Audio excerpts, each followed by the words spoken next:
Hi guys, and welcome to this random Didulot Experience livestream. I've been back in Rome and I'm finally able to play with the wonderful, amazing Larfreeze. So, as you may know, I already had him at Gear 11 at just 2 stars, and with the new pack available, the 250 shares, I'm able to take him to L1. I still haven't chosen any of my upgrades, even though I think I will lean on this one or this one. From my experience, I'm not using It's All Mine, contrary of my initial belief. Welcome to the stream, Paul and Michael. Thank you for being here. Contrary to my initial belief, I was not using that second skill that much. I suppose that I would, just just use it on and on, and instead it seems like is moreover you are in a situation of needing it, and then you use it, and that's why I'm still not sold of the first legendary points.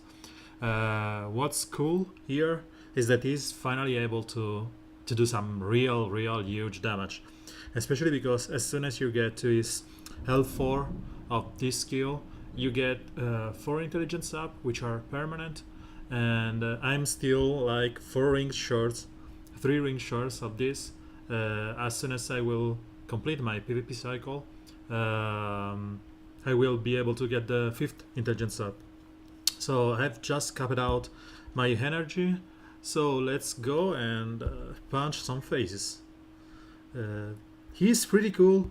As I said, yeah, the first welcome to the stream, Decimage. The first skill seems to do way more damage than I expected it to do, and it's pretty cool.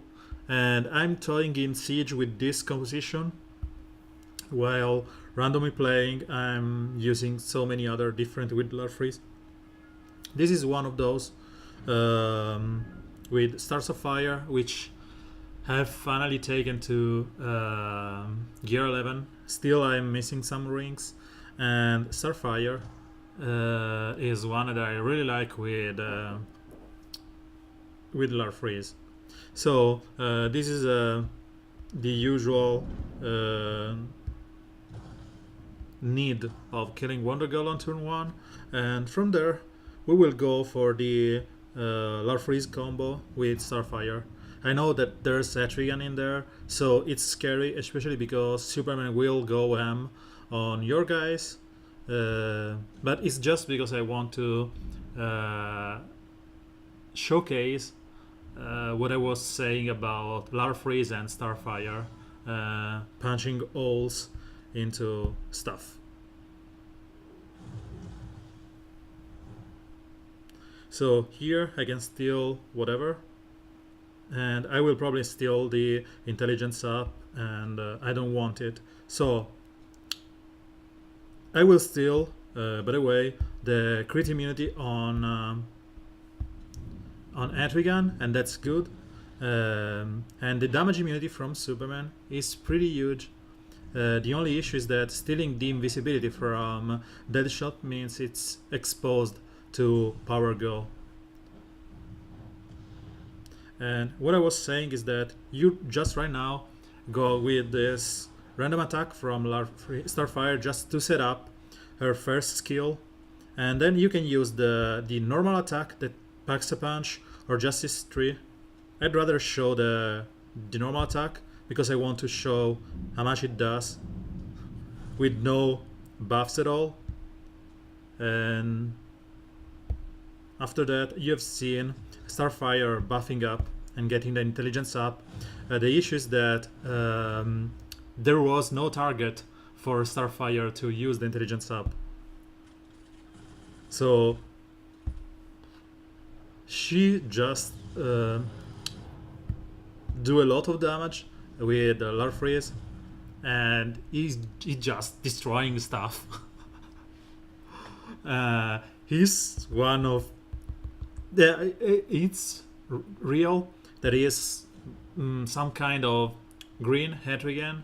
And what I want to do is stream today at 2 a.m. when the new event goes on, and then go for just Larfreeze in the whole event. So I will try to solo it with Larfreeze if as much as is possible, because I suppose that later on I need some kind of sandbags to be able to just play the event. But as much as I can, I will just try to solo with him. He's one of the best heroes we have got as of late, and I'm pretty hyped about that. And this was the team that I was talking about before. I will just showcase it, no fuss here. The thing is that you have you have Wonder Girl for the dispels and the buffs that she can give on the whole team, and because Clayface here is giving Larfreeze a bunch of agilities up, as soon as his first turn is gone, he will just get a lot of damage from it. Yeah, I suppose that he will be Larfreeze Steal the World. A good idea. No, it's pretty cool. And it's an homage to you, so I'm happy with that.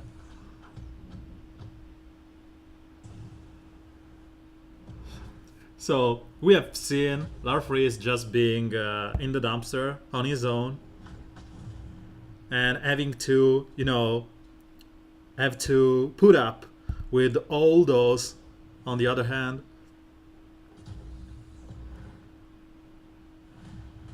And because he heals for so much, you can just go like this. And because of that, I'm thinking that his first legendary points, that double heal, is a good L3 stuff material.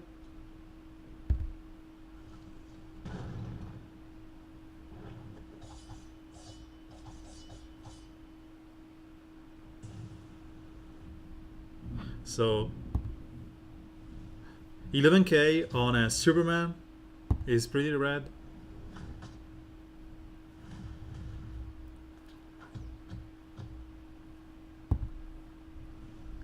The heal, as you can see, is marginal here, but it's cool to have. So let's see if we can one-shot Superman or bring him close to death. No. We need some more damage here. So in early, as you can see, with a bunch of intelligence up, he wasn't able to one-shot Superman. While with his first, he does more damage. And this is what I was saying before, the first time I was playing with him, that to me, he may probably be bugged to a degree, where he's not scaling with the, like it was Batman Beyond. No, it's not. Early choice should be 2 or 3. The fifth one is good only if you want to play with some kind of suicide team with Lobo and stuff. The issue with this fifth is that let's analyze his kit. I'm not saying that Ogre is wrong, but I think it's more of a L3 or L4, because the reasoning is that he has a low crit chance and a low crit value. So even if he gets those permanent crit chance up, it's not that much. And yeah, the heal can crit, but it's alive still and it's static. And because he's 10% of his health, you will only be able to steal like 2k or 3k. That's why getting to 4k, it's good enough here with this one. But it's a 40% chance, and I don't like the low chance. What I want to test eventually is this proc twice, guys like Starfire and stuff. I think that this one and this one is way better because I've not yet upgraded this one. But think about him getting stunned by Superman, getting 2 meter up and purging. And the issue here is that I still missing this second point here. But again, I don't like relying like this skill, relying on someone dying. I'd like to have the skill if someone dies, but because there are better choices here, and I think that the second and the third are way better than the fifth. The crit chance up can be good, and the turn meter is crazy good, but I think that the third, the fourth, the third, and the second are more interesting. So I think that this one is L4 because of the percentage here. If it would have been like I don't know, double the health gain from the single attack no percent, I would have taken this way higher because 20% health is still good enough. And but beside that, I think that this is L5, and until it procs twice Starfire. Yep. The issue with this one is that sometimes you don't steal enough buffs. So you just end up stealing, like I did before, invisibility, 1 damage immunity, and 1 strength up, which are nothing to him. And getting those intelligence up static is pretty huge.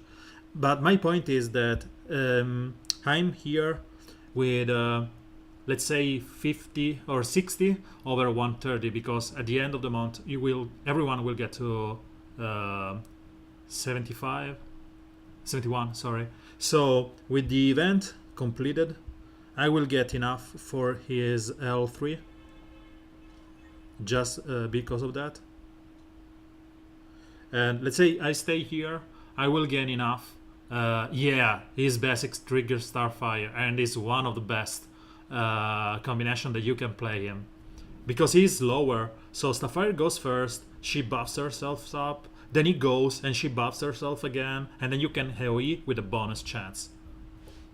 And again, with this one or with this one, even the 600 or 5075, I will get to Hell 4, thus leaving out one of the first or the fifth, I don't know which one. I don't know, no, I don't think that Decimage is the first that you really want. As I'm saying, it's cool if it procs Starfire twice.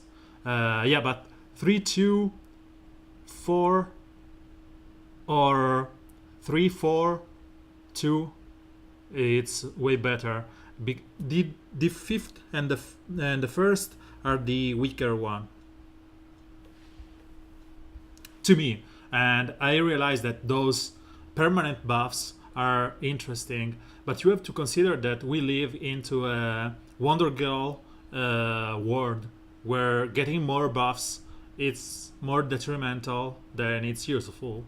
So maybe you start the game with Deadshot killing Wonder Girl that get rested up by Atrocitus, and you are just screwed. I just need to complete those 27 fights, so 6 more, and I will be able to get 1 more intelligence up from the kills. So we were here. So I was saying, I misplayed this one, and I didn't mean to play him. I wanted to play her. I said this before, but while I was talking, I just pressed with a Clayface and didn't consider that. So as you can see here, let's say that Wonder Girl is just there as a generic tool. And as you can see, you have Starfire with a bunch of intelligence up. And because Larfreeze is now forced to go with his first skill, he will steal some health. Let's say we go like this, we kill Power Girl, and he's forced to use his first skill proccing Starfire. And then you have something like this. I don't know. Just... And Starfire can go nuts with 10,000 buffs.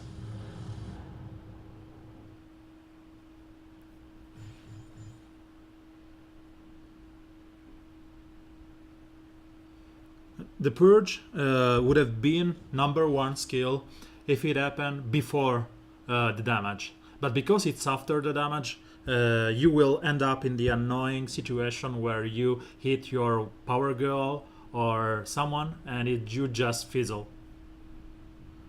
This is a suicide because Wonder Girl will shut you up. And because both Starfire and Wonder Girl and Atrocitus want to buff up. So I'm just showcasing the the interaction between Starfire and Larfreeze. I know that it's going south pretty soon.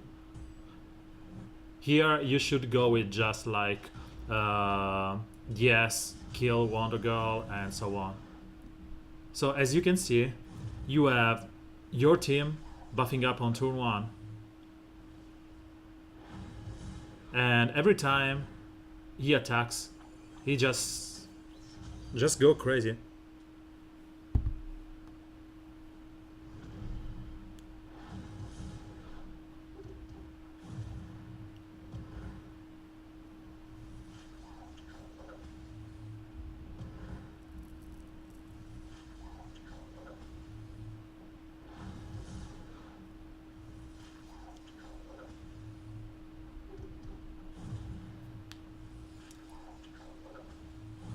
So the death immunity on Starfire would have been interesting with Giganta.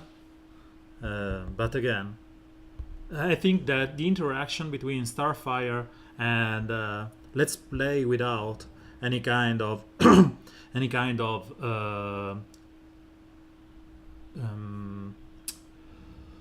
enrage, because it will mess up with our showcase, but it's because both Starfire. So my reasoning here is that, bear with me, you have Atrocitus at 105. Okay, 110, sorry. Okay. Then you have Larfreeze in the dumpster with 100. So Atrocitus will apply Enrage on him, and he will get the bonus damage and more, and Atrocitus will go before. And Starfire is 105. So again, she is slower than Atrocitus. She will be enraged on turn 1, and she will be able to beam call and assist by Atrocitus 2. Okay, so you have on turn 1 the call assist from Larfreeze that will buff up Starfire, and then you will have Starfire attacking. Okay, so if this would have been like 100% chance, I would have been just an happy boy, but it is what it is. So you want someone that's able to steal the taunt or the DI or whatever.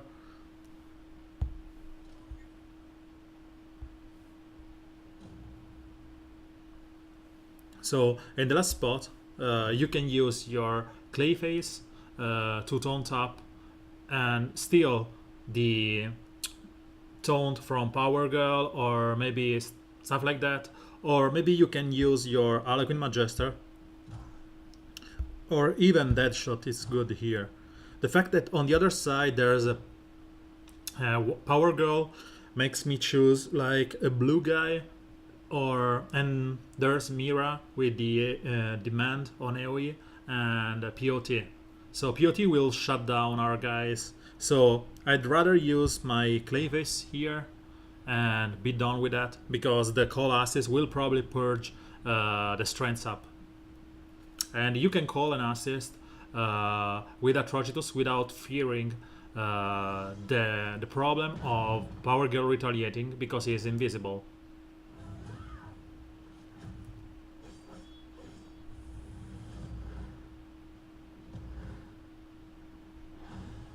So as you can see, first turn buffs from going for Starfire because Clayface was attacked means that I can go here and call an assist from everyone with this one, or just from the two enraged, which are Clayface and Larfreeze. I'd rather go with the full team AoE because I want to damage bot, POT and Mira. And as you can see, my Larfreeze just attacked and Starfire did proc twice.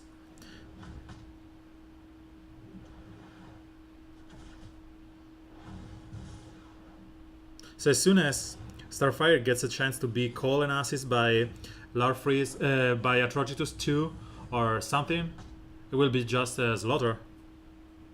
Sadly, she has the enrage and the taunt, sorry.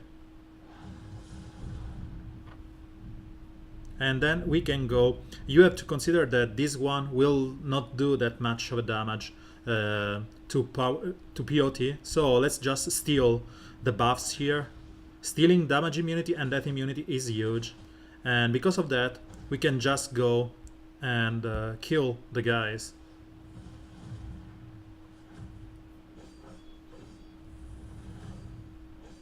Yeah, L5 is 100%. It's pretty gross. So you just go.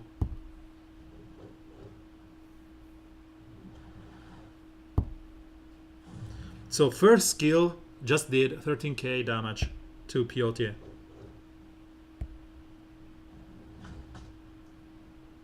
Let's steal the buffs here.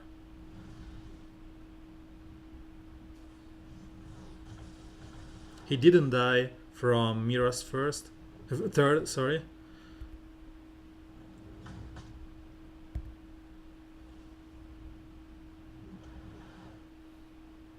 So we cannot steal again.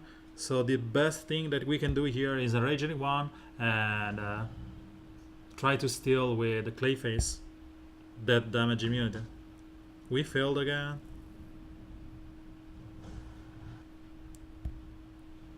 I should have used the second skill here.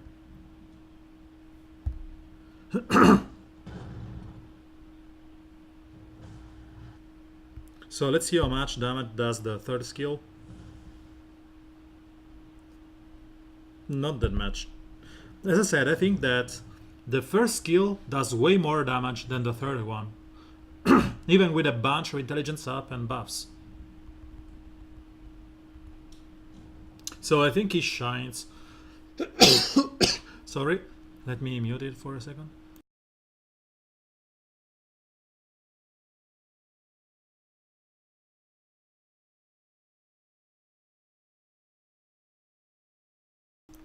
Sorry. So I think he shines in a call assist team with Constantine lead. And because you can even taunt him up. So let's just take someone here. Okay, so let's say we remove Atrocitus because it's like cheating with the team that I was playing before, and we use Constantine here. Atrocitus, Larfreeze. Sure, let's try it. The 4th slot, what do you want me to use? So it's like this right now. Oh, Starfire, let's go.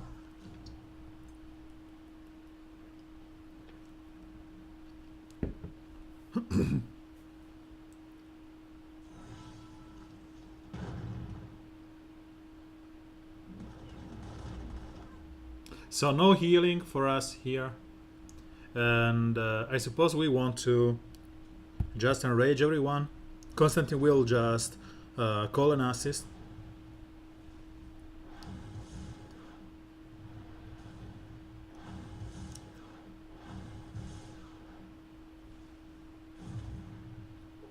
The healing immunity from Redwood is horrible, and yep, it's sad that we got hit by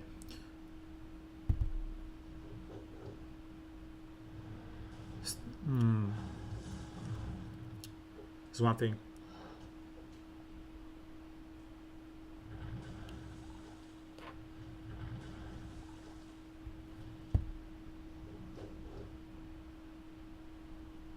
So let's just keep punching. Press.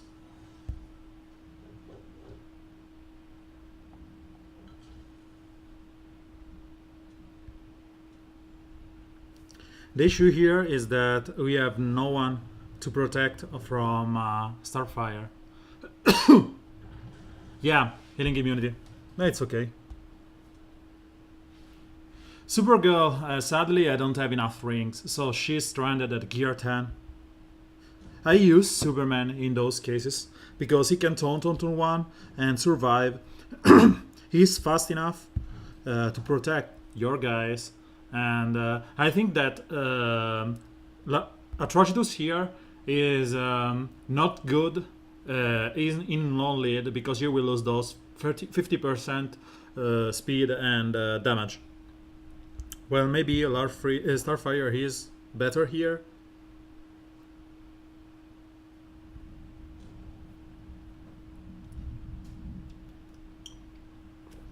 Let's have some music in the background. And let's go with this.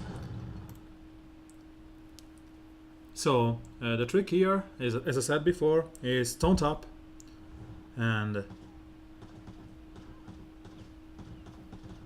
tell me if the music is high or something, because it's a new playlist, so and it's way faster than I'm used to,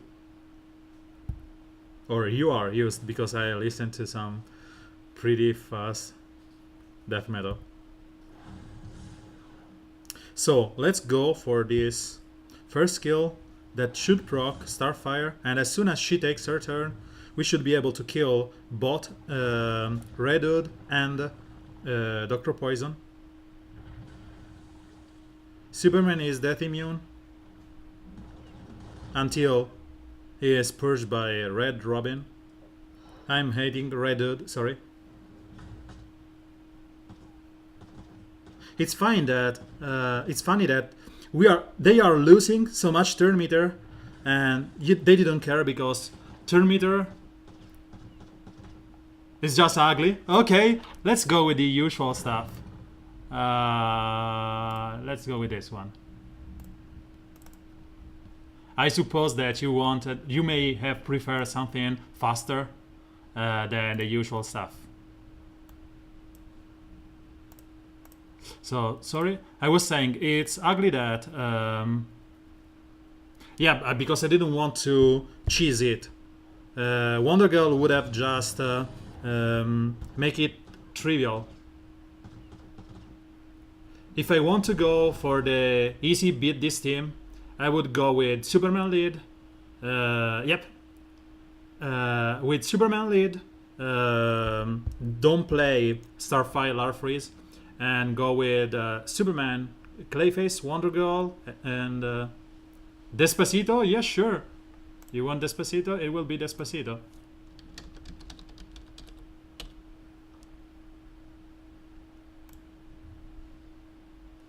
You know, now you have to suffer. Okay, I'll even shut up until you suffer.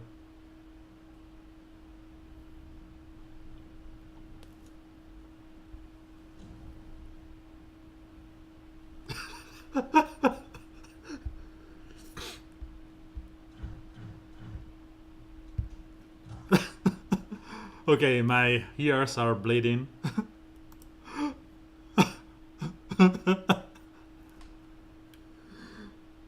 So I was saying, I would have Wonder Girl here, and in the last spot you can bring really anyone here.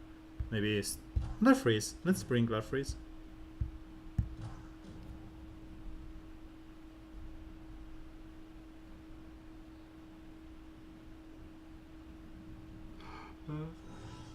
So yeah, it's okay. I've been just listening to what people wants me to have on stream. It's okay. I will just go on. I will go on Spotify and ask for it. So it's okay. But as I said, my ears are bleeding, so let's go back to this.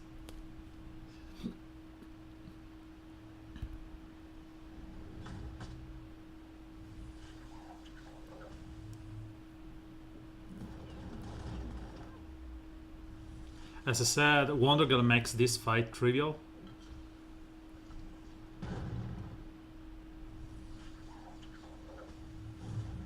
Or rather, she makes any fire with any fight with Clayface trivial.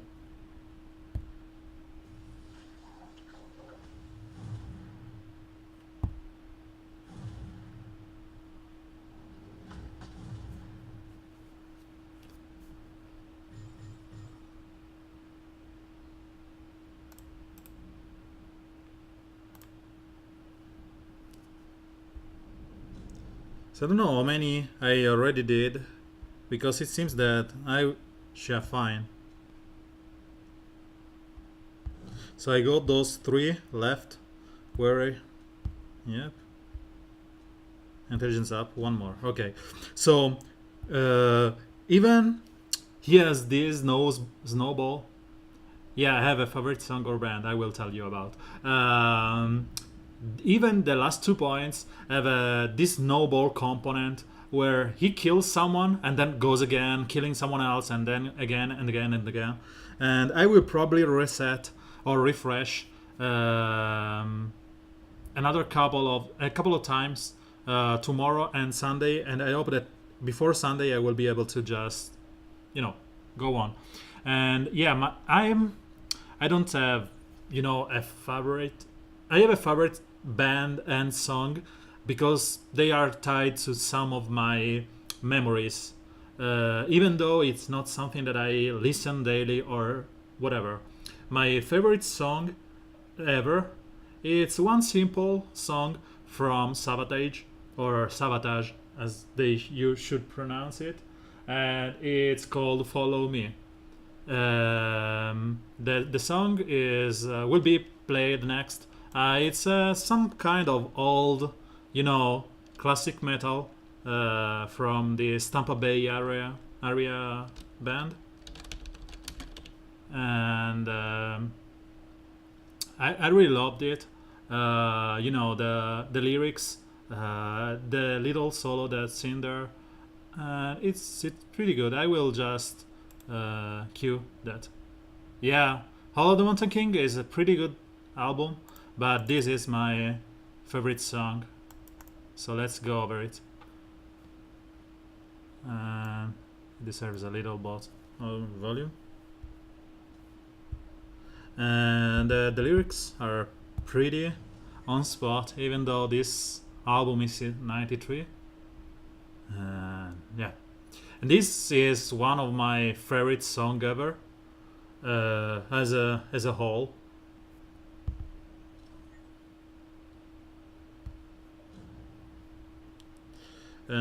Beside that,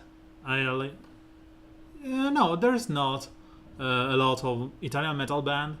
There are a couple of good one like Lacuna Coil, Rhapsody, or Rhapsody of Fire, or Luca Turilli. There was this old band from a friend of mine called Inner Shrine, but they used to sing in English. Beside Inner Shrine did even sing in Latin, so it was crazy good. Beside that, I'm listening to like whatever. I listen to classical music. I have Beethoven Lover. Yeah, it's Latin. I don't know if it's on Spotify. I will.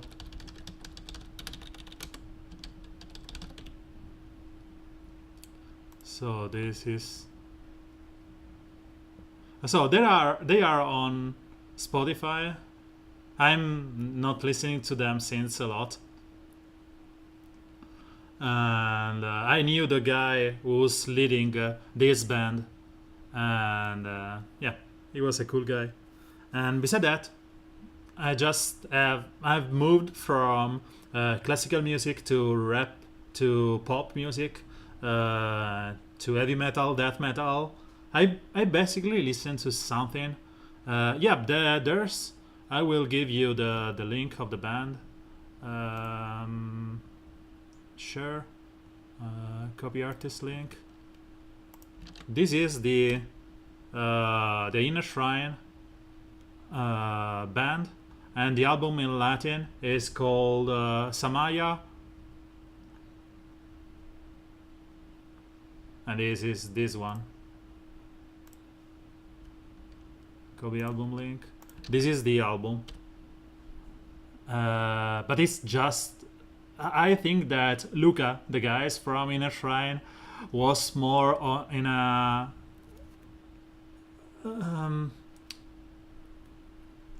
he had a vision about how he wanted to have the the black album, the white album, Fallen Beauty, and the red album, Samaya.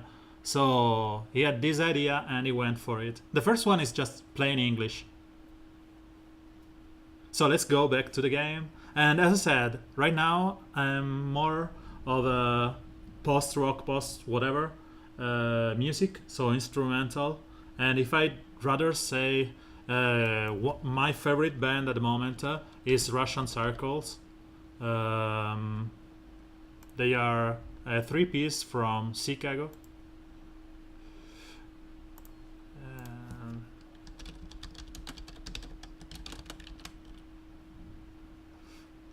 And my favorite song from there is Micah. It's an old one.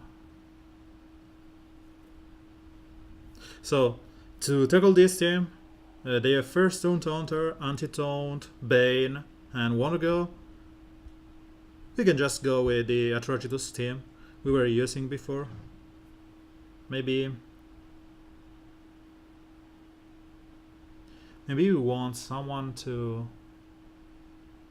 I don't want to go into the usual, habit of kill Wondergirl first and then play around the rest. But it's one of the best. Oh, thank you.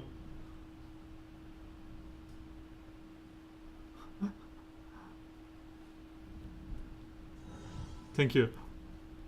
And I was saying, I don't want to go with the usual stuff. But it's just the best thing that you can do. Just kill Wondergirl and play normally instead of going with something like, trying to exploit some weakness or stuff. And as I said, as you can see, first turn without any kind of buffs, crit from Larfreeze just destroyed. You have two ways of countering that, and the first thing that you can do that to counter the taunt is using Clayface stealing or Catwoman stealing. So I will show in a second. I just need someone with and the album I was saying. I'll take just a little bit of this. This is the song I was talking about from Russian Circles, and it's Micah.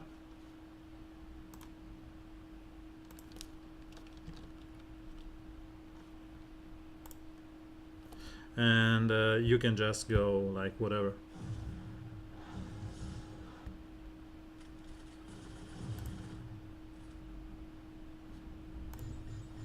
So it seems that the chat is acting wonky. Let me try and fix it. And chat box.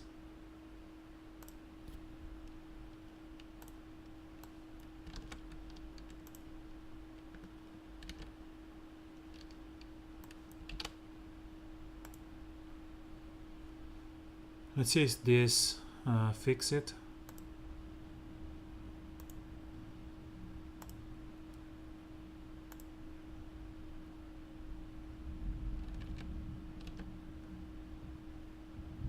It should be fixed. Can you please try and type something in the chat? Okay. So I was saying, yeah, Decimage is just right. You want someone that can purge on basic, or maybe just shut down Power Girl. Necrogobi. I don't know this band. Let me fetch it. And I don't know if you are trolling me or something.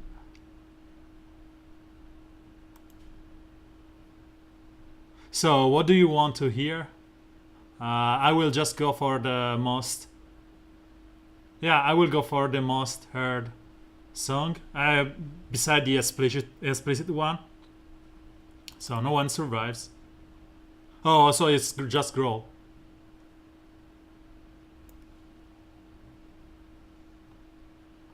I hear way worse than this.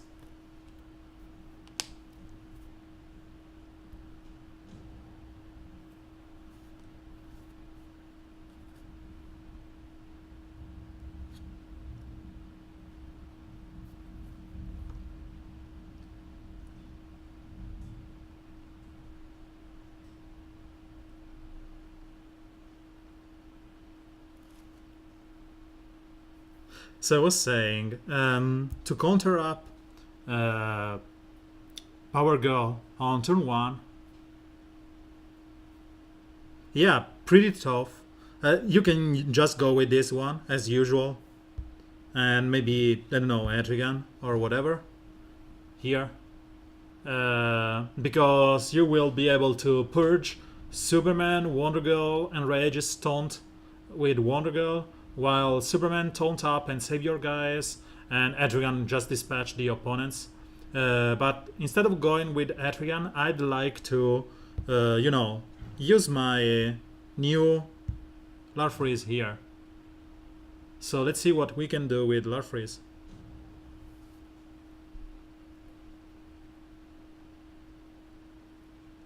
I suppose Jess ears are now bleeding. It doesn't like this doom brutal black metal.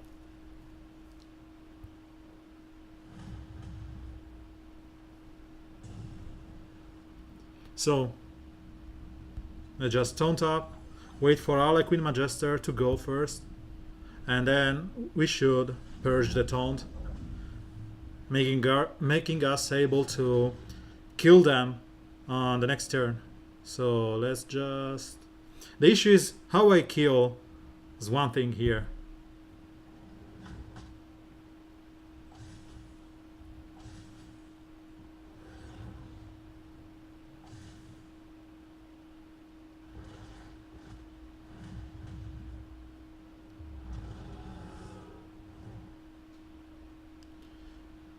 So I can kill...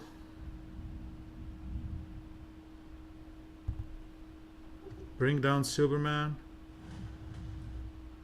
And then try and kill...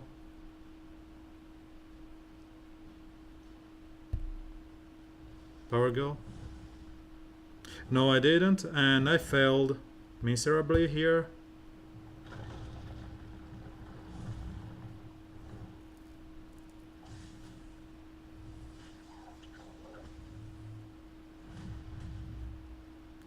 So I finally removed the damage immunity from Superman. I'm still damage immune, I'm fine with that. And let's kill this stupid. And now I need some kind of... So let's apply the agility sap.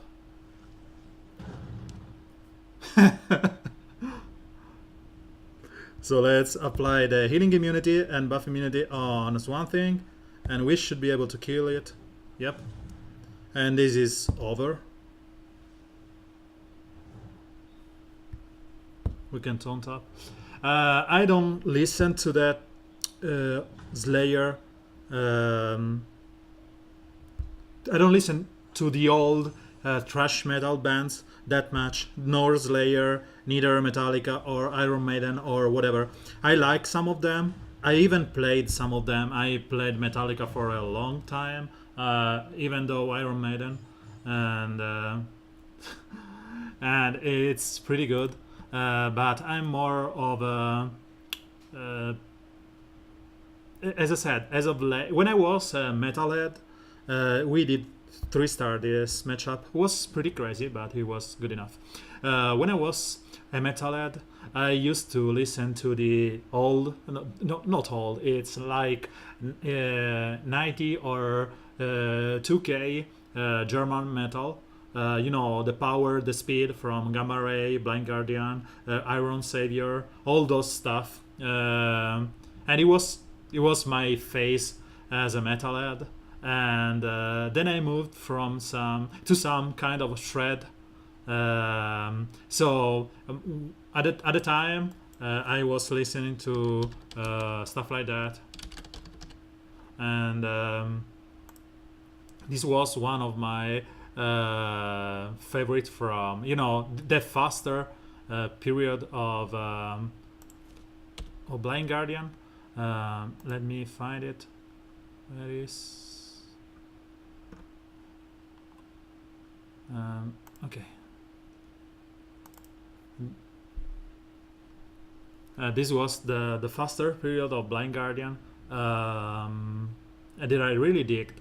And then I went into something like more shreddy, and I started listening to Stratovarius, Malmsteen, and some more, to a degree, technical stuff, because as a guitar player, power bands are just like triplets over a 180 rhythm, and just double bass song, whatever, you just shred on a single note.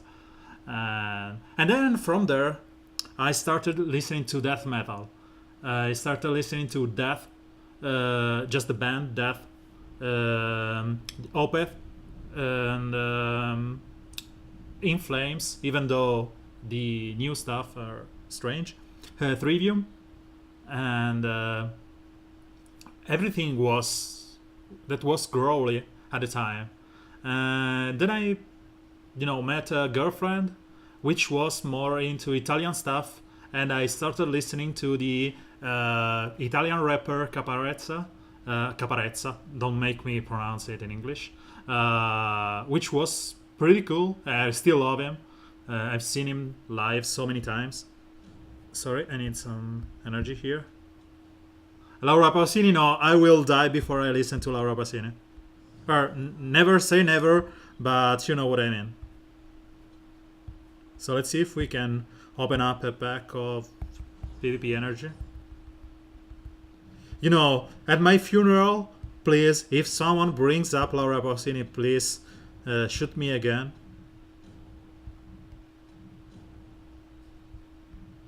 So Bane seems to really like my packs. Please get out of my sight. I'm only opening Bane and stuff. So let's stop it. It was just better.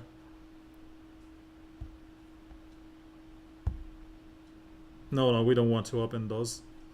Because I don't know if they are still bugged. Yeah, the double tap to the chest is, make sure he's dead. If not, he will just rise up and die again. This team is pretty easy to deal with, because we will be able to kill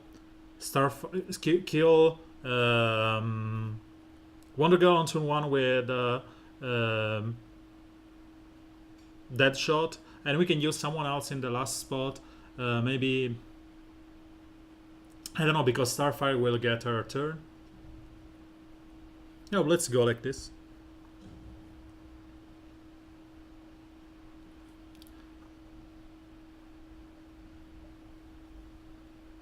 I was saying, then I moved to something like more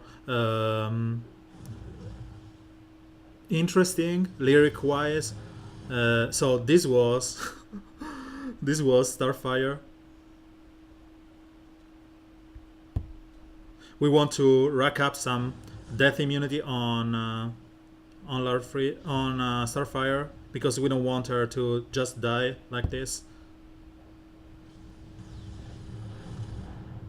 Yeah, it's okay. She can kill everyone that she really wants. So as soon as I have my Larfreeze giving that immunity to Starfire, I'm happy.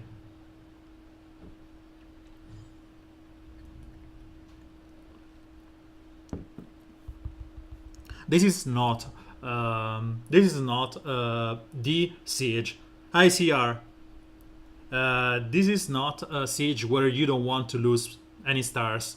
Nowadays, to me, this kind of PvP, it's like just crazy stuff and just testing right now, composition and whatever. And because Larfreeze is here, uh, this is Ashes to Ashes from Blind Guardian. You should be able to check this into the higher part of um, the stream.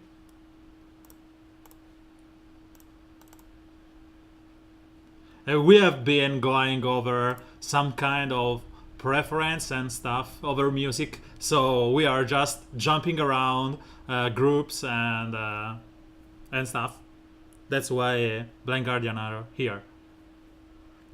So again, another team where you want to kill Wonder Girl soon and then go from there. And this team, we will probably die here because Etrigan is faster. But if he just buffs on turn 1, we should be able to save both Starfire and it's okay. Yeah, I'm in that church too. Anything with the guitar, I'm fine. So here we have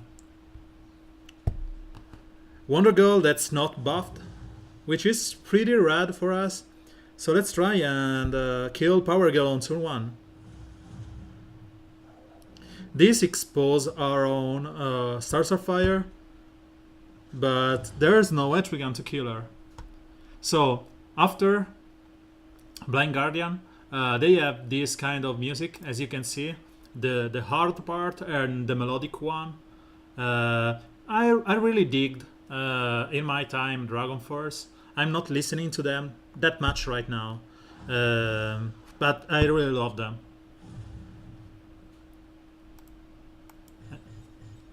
These are the mellow songs from Blind Guardians. Yep. But again, when you get to those kind of music where it's all like about technique, math rock and stuff, it's not even fun any longer. Because it's just like showing how fast you can go on a keyboard of a guitar and shred. And that's the reason why my favorite guitar virtuoso, let's call it, is Joe Satriani, which is way more melodic than many others. You know, between Steve Vai and Joe Satriani, I'd rather listen to 10 hours of Satriani than like 1 hour of Steve Vai. Even though, if we are talking Steve Vai, you cannot you cannot just skip this song. So this is my favorite from Steve Vai.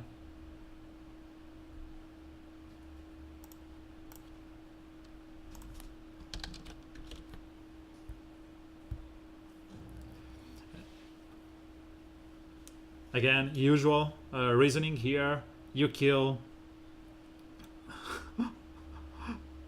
You want to kill Wonder Girl as soon as possible and then go from there.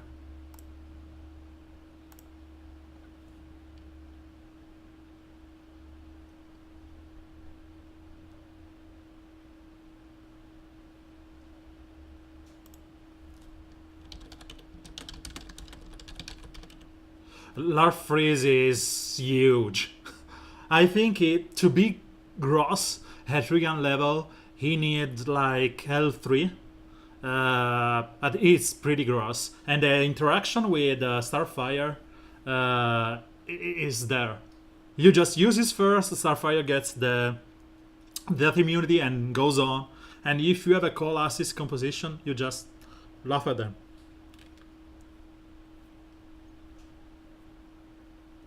So let's try and go like this.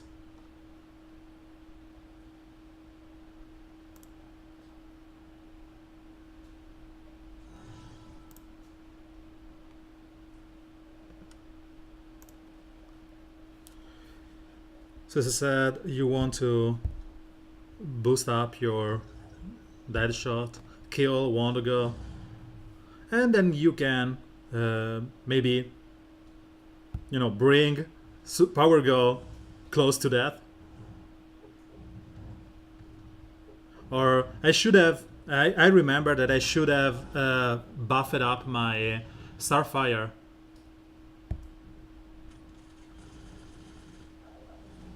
So let's hope we remove the crit immunity. And here I should have used the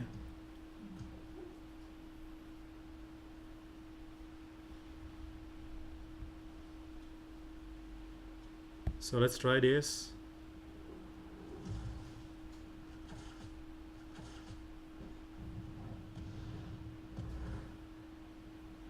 So this is okay because I will kill Power Girl, get another turn, and snipe Etrigan to a level where it doesn't have the double tap. And this should bring Etrigan low enough. Oh. So everything went for the perfect combination here.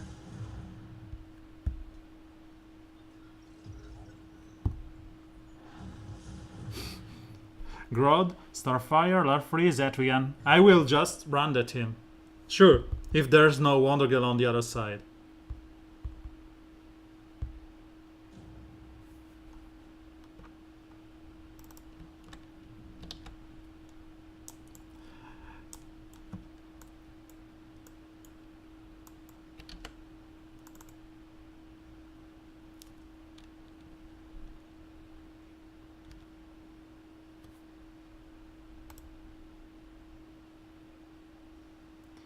This is Steve Vai, For the Love of God.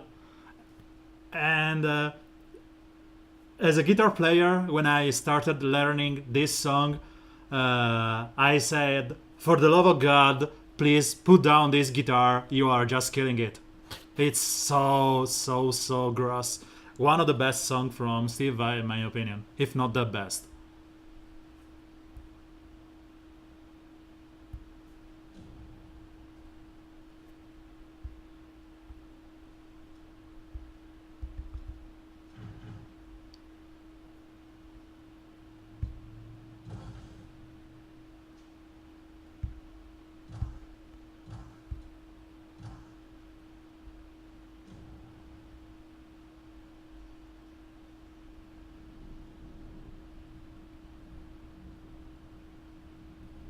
So this is a pain of a matchup because Elegant Magister. So he didn't proc Starfires.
Yeah, Harley is just Harley.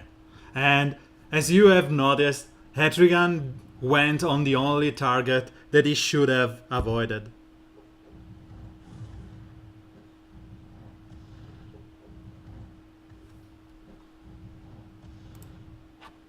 While my favorite Joe Satriani,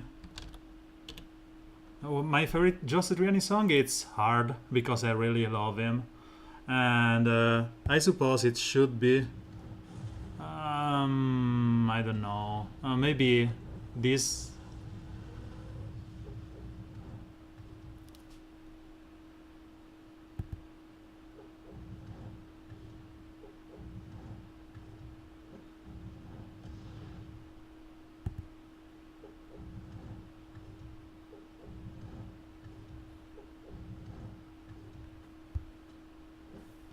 So it's hard to choose one just Etrigan song. Maybe this song is one that I really dig as of late. It's not so, crazy fast or something, but it's just like what I like from Satriani, the ability to just sing with the guitar.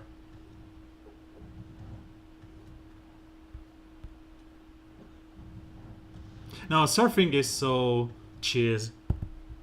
It's like when you is the song that everyone listened to, Surfing with the Alien. So I was going to die. The issue here, yeah.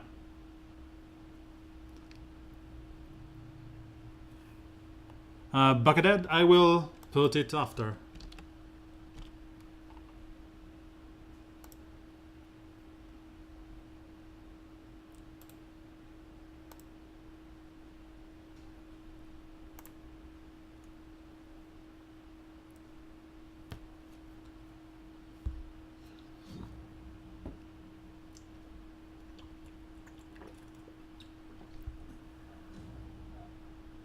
So let's try, and maybe instead of maximum intelligence up, we will use something like maximum don't miss.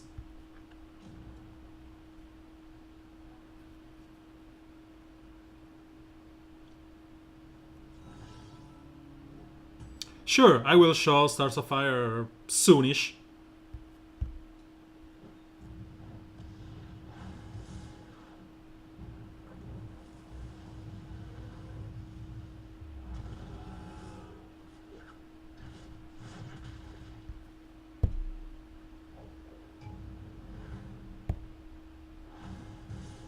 Oh, it was. I suppose it was at. I suppose it was like Larfreeze going on.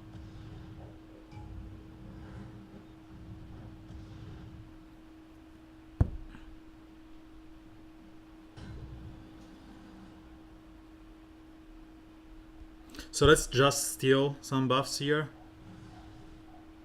Death immunity and cannot.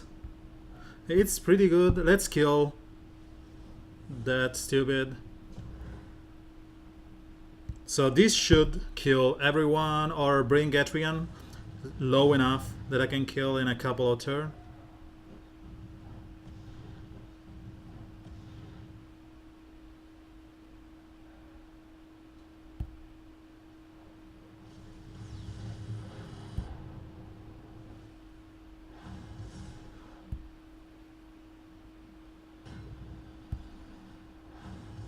I still don't have that.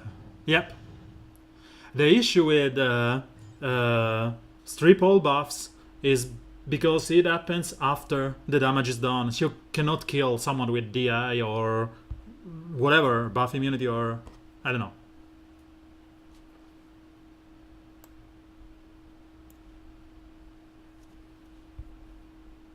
So we have to kill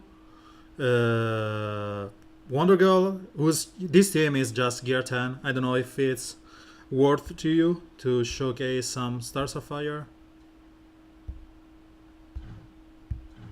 So she pairs well with Starfire because of those heals.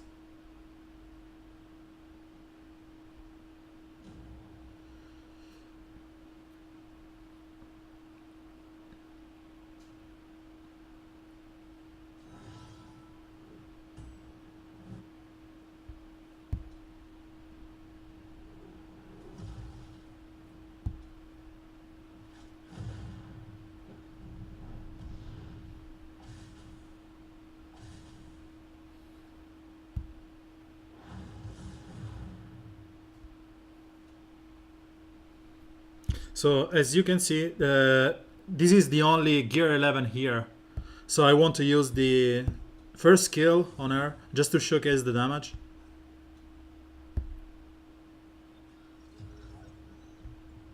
And the mans that she gets from herself are crazy. So I will just heal up just to proc Starfire. Their guys are gear 10, so I just wanted to show some kind of opposing affinity damage, and the fact that her intelligence up procs her passive, getting her a bunch of mending. And you have to consider that I don't have my Stars of Fire high enough. So let's go on and on. Okay, this is a team we can kill on turn 1. We kill Starfire, kill Wonder Girl, and then go from there.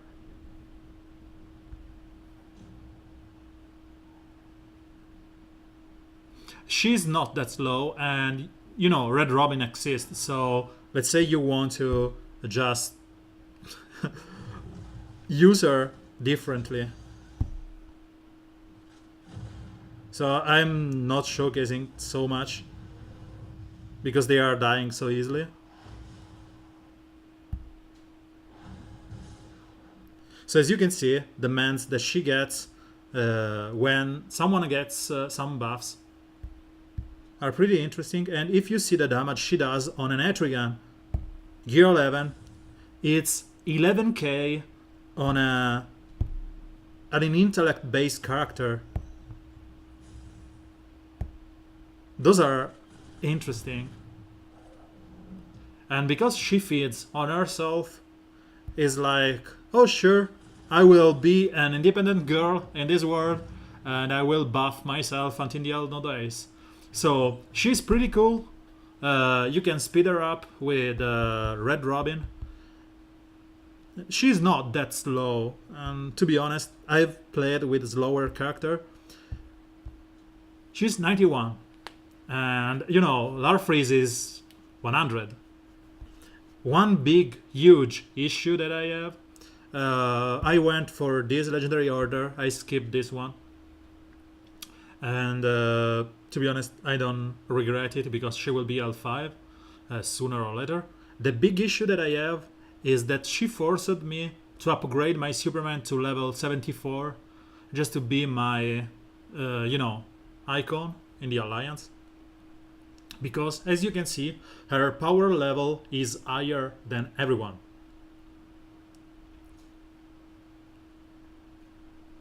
She's just gross. She's the second highest power at L4 between my guys. So I don't know.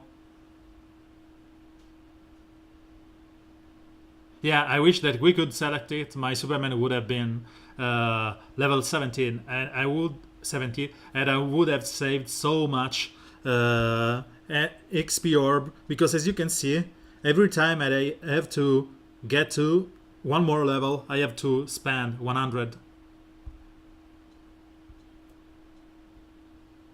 So as I was saying, Stars of Fire has these legendary powers that fields on herself because she will buff up with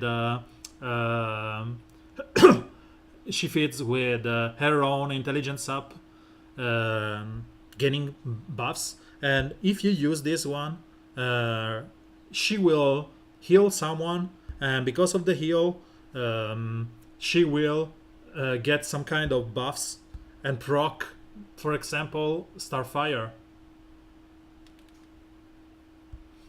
To be honest, if Constantine is my icon, it's good.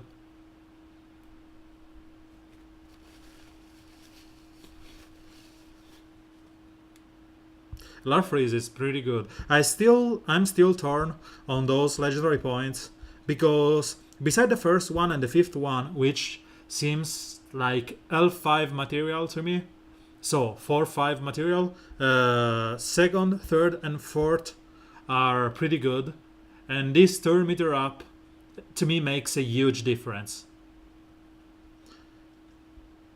To be honest, I usually don't care about the portrait. But because I'm a huge Superman fan, I want him to be my portrait. So that's it.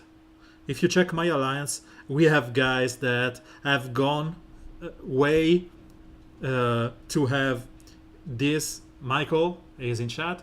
He used to have Captain Cold, which is higher than anyone else. Until then, his favorite Robin appeared, and he is lucky enough that its power level it's way higher, and he doesn't need to have 77 Captain Cold. And the other guys, Chuckle is a Grundy lover, necrophile it's called. So this is the same reason he's choosing his Grundy as his topmost hero. And so on. We have our, geeks here. Aeropox rocking this L5 Giganta.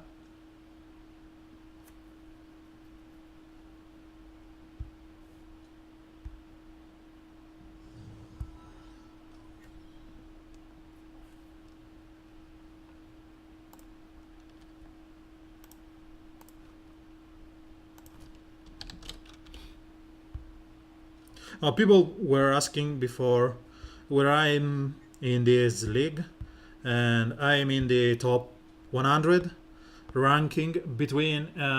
This is Nottingham Lace. It's cool.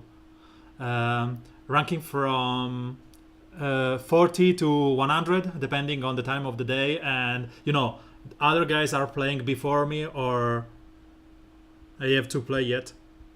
And as I said, as soon as I get to enough shard for L4, I'm fine. I don't want to be L.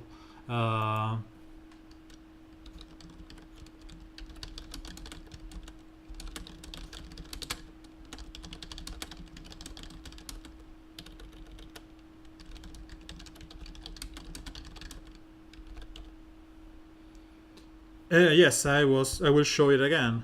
I'm 53 at the moment. I still have a bunch of energy to play today. I usually play before going to bed because I want to be relaxed. I throw so many games as of late. When I was against this game against this there's Daniel on my board.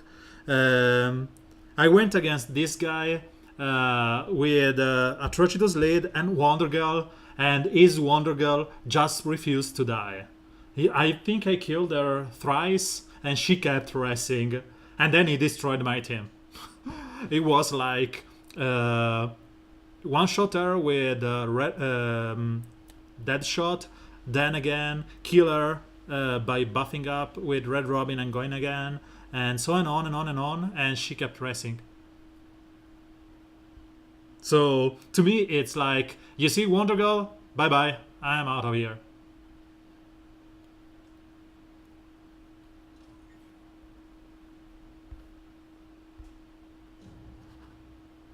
As you can see here, there's Wonder Girl, I'm out of here. No, I'm kidding.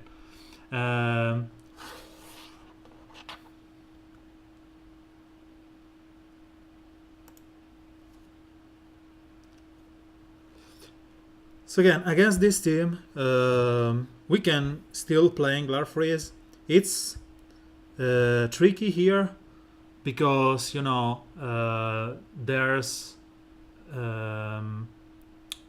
there's both Starfire and Wonder Girl, but the issue is that we should be able to crit and not kill Wonder Girl on turn 1.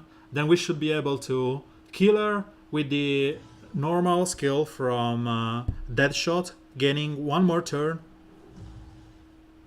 Or not, I maybe rather go with the normal one. Let's just kill her. No, let's try our luck. Oh, we didn't. And I think we are we are out of the game because of that. I've been greedy in this game, and I'm paying it. And as you can see, the speed is really kicking it. But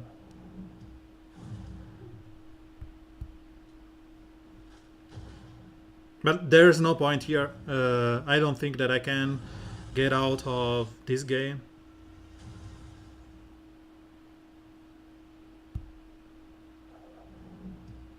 I should be a little bit lucky in killing. I wanted to just get turn meter up. So there's this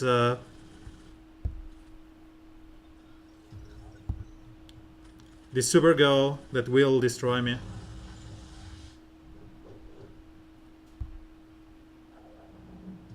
With her AoE, she will just... Yeah.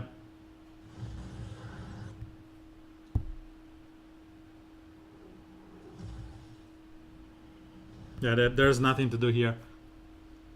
Yeah, I got greedy. Way more than I should.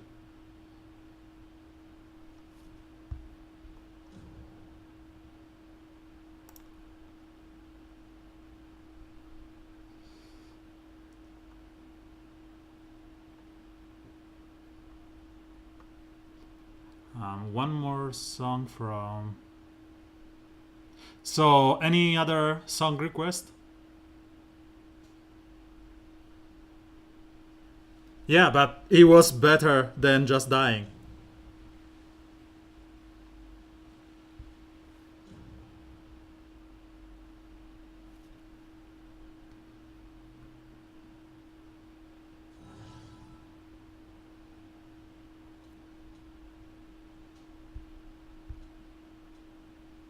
So what I can do here is just bring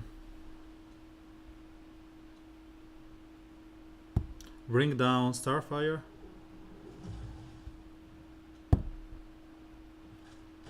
Okay. Again, I keep forgetting that there's Wonder Girl in the equation. And I don't know why my guys haven't rested up. My guy haven't been healed. I don't know if you noticed.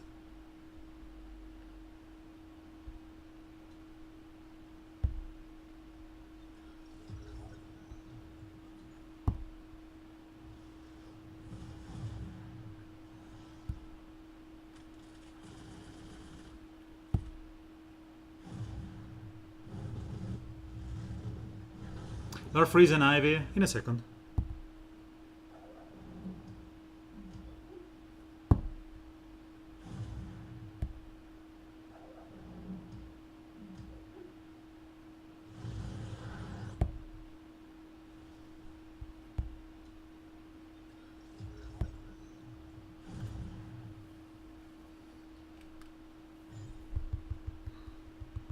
Larfreeze and Ivy. Larfreeze and Ivy. So Larfreeze and Ivy, you want to spread. Yeah, and as I said, Larfreeze is pretty gross at the moment. So Larfreeze and Ivy. Ivy. We need someone to spread buffs from. You don't need red if they don't have a taunter. You don't. The issue is that because of unless you have Wonder Girl on your own side, your opponent Wonder Girl will be faster than your other guys. And in that situation here, let's go back. And I don't have it anymore. You need someone to kill Wonder Girl because Supergirl means that she will not be created to death on turn 1. So here I will create Wonder Girl on turn 1 and I can pass up on anything else. But as the rest, you don't have the ways, as you can see, to just yeah, air passive, just reduce the crit damage by 50%. So this is not the case where you want to go with Ivy and Larfreeze, but because Starfire will probably kill Ivy before I get the chance to use her. But let's just go over it. So we were talking about our favorite music. So one group that I really loved was this one. and before they have a history of changing so many vocals, and the best one was the one that the not the current, the last one, and I really loved it. And this is, this is Wolf from Ice Dirt.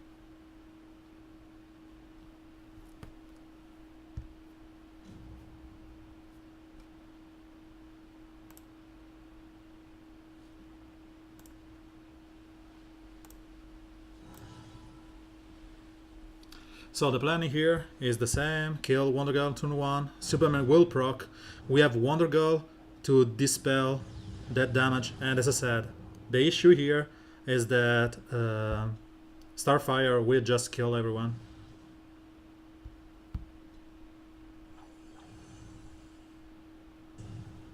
Yeah, he is faster.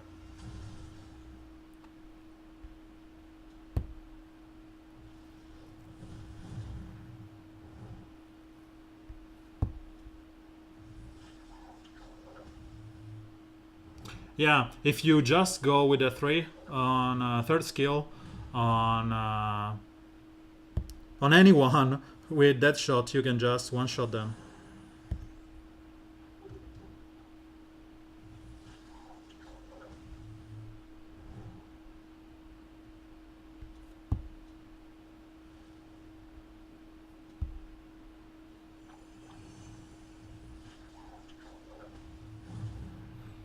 Wonder Girl is so gross.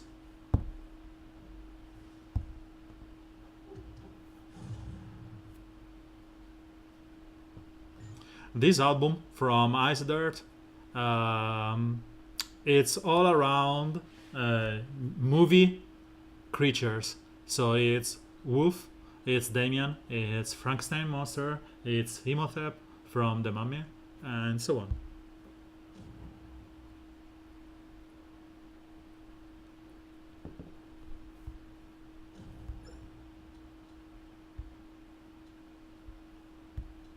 So let's see if we can find someone to play with Starfire, Star Sapphire, and Ivy.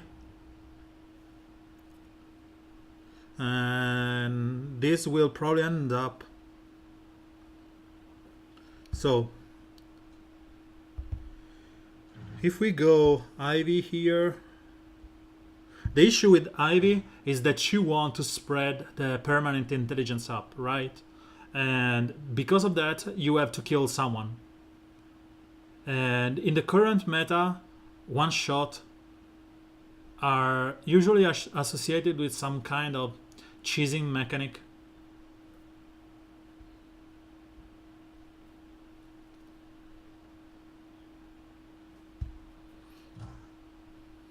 That's right.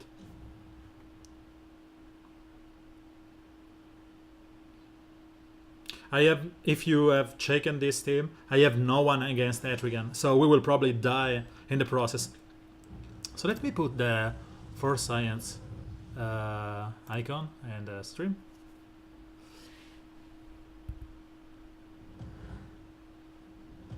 So we got the intelligence up.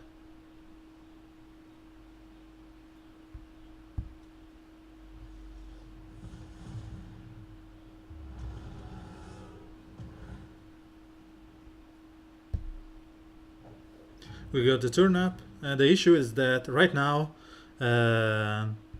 we are not sure that we will move up the yeah, we did copy the intelligence up. So as you can see from Steppenwolf, he has some always 6 always intelligence up.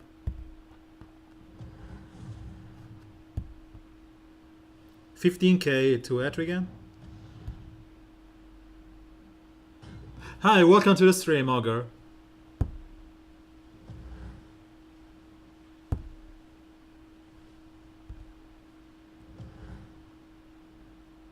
So here you want to taunt up because he has a bunch of stamina, crit immunity, and intelligence that will mitigate Etrigan damage. Even against an affinity, he just took like 5k damage. and he did 12k. So it can work. We were lucky in this fight that there was no Wonder Girl involved here. But as I said, he is pretty cool against Etrigan as long as you have some way to control turn meter. So Steppenwolf, Red Robin, or maybe Cheetah or whatever, because you want to go a couple of times before Etrigan goes crazy. So, what I think about some composition for to beat this one, I will remind the usual stuff of, if you are watching this on YouTube, please subscribe on YouTube, follow on Twitch. If you have Amazon Prime, subscribe on Twitch, is free, and you will get cool stuff, I suppose, in a couple of days as soon as they accept my new icon. And I hope that you will love them.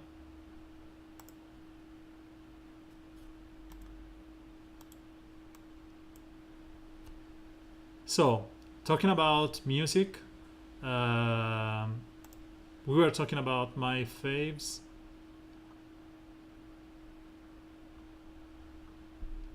Let's go over this one.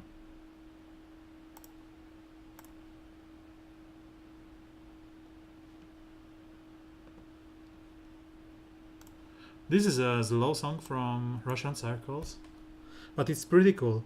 To beat this one, we want to have the usual healing immunity from maybe Superman, and we want to have some kind of you will not die on turn 1 because both Grandy and Wonder Girl and Power Girl will just AoE first attack and destroy anyone. So to be honest, I will bring Wonder Girl, Power Girl, knowing that she will get damage up to death, and then I will try and kill them. So let's keep using Larfreeze here. To be honest, Etrigan would have been better, and but we cannot be picky.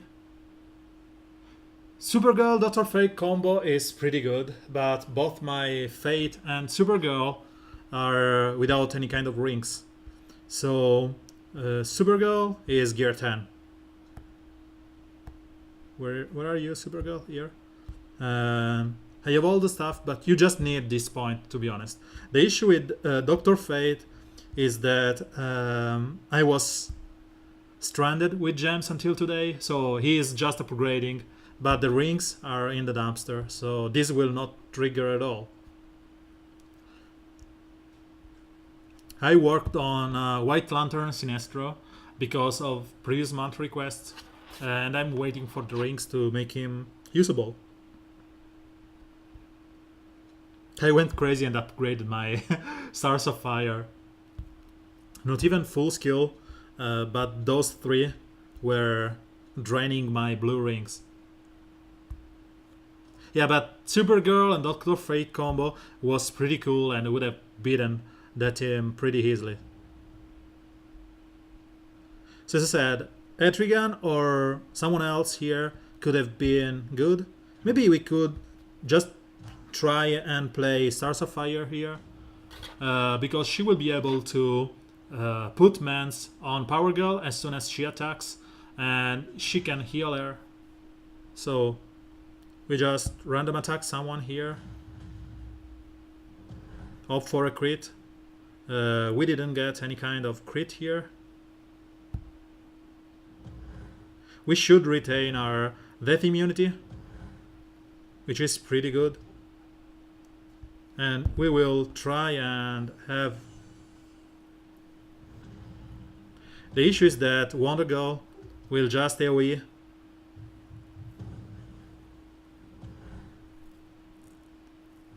Yep. We just AoE us.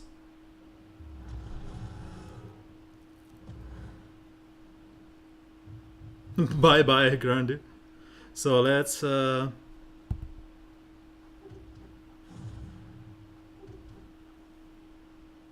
Oh, shame. So there's no way I can beat this one.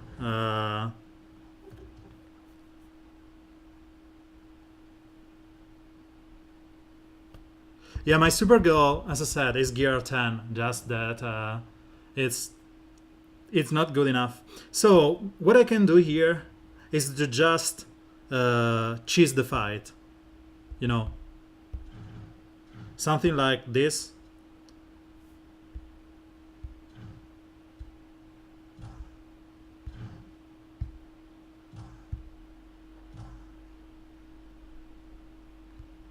What I mean with cheese the fight is try to kill them.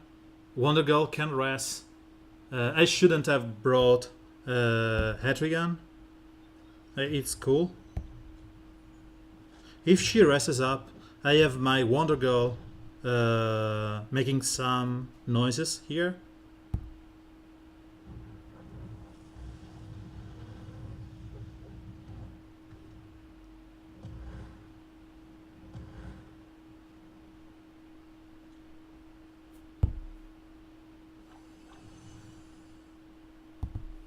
We want to kill Atrocitus as soon as possible. He will eventually kill some of my guys.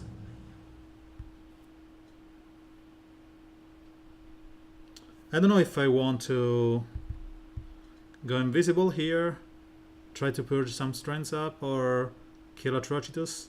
So maybe let's go like this.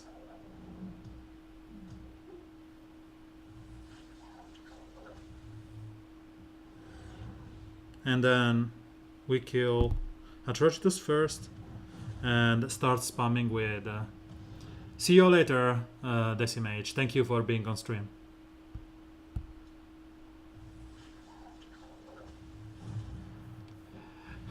Yeah, this fight is made trivial by that shot. And to be honest, as I said, I never liked that shot because it's just that an enabler for some kind of damage increase. Thank you and for being on stream, Ogre. I will stream again on Sunday, same time. So catch you later. I will stream at reset time or a couple of hours before that because I want to do the event with just Larfreeze. So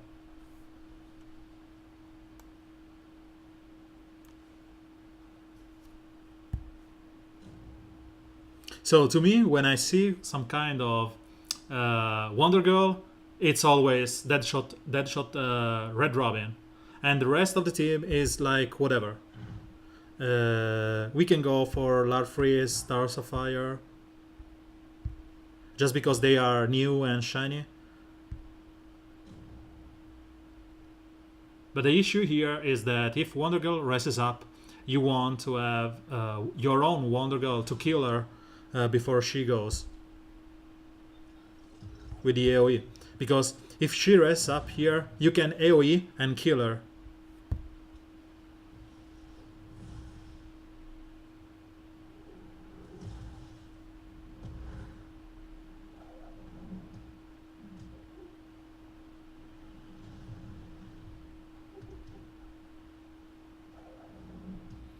Buff immunity on Larfreeze is horrible.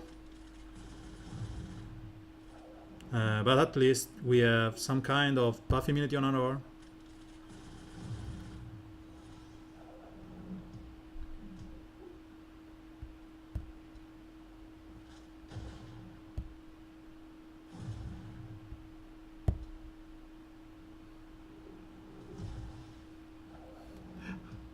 Yeah, welcome to the stream, Mac. I have my Gear 11 Larfreeze since forever because I got him from the pack, and I'm finally able to use him properly. So Etrigan, who he just did 111k, and now he doesn't suck because of that increased health and the permanent intelligence up. You just saw an 11k. So let's see how much he does right now. So 104 damage. It's pretty good. To be honest, I really like it. I always liked it from the beginning. I don't care about this event. I'd like to have top 35 if I can. Um, but because I want L5 from Red Robin, but I'm not pushing it that much. I will stream today, later on today, and on Sunday and on Monday. So even if I just troll here, I'm pretty fine with that. So as you can see, this was the case that it was brought before by Decimage. So you can bring your Deadshot and one-shot Wonder Girl without needing of Red Robin, or you can use Red Robin just to one-shot Wonder Girl because it will probably die. It will probably die by Flash. So I don't want. Oh, it's Gear 10 Flash, so I'm fine. And it's Gear 10. It's Gear 10 Wonder Girl, so there's no point in showcasing this. Yeah. What I wanted to show is that my Red Robin should even be faster than this whole bunch. So you can go like this. If it's Gear 11, it works anyway. So you just can cheese them.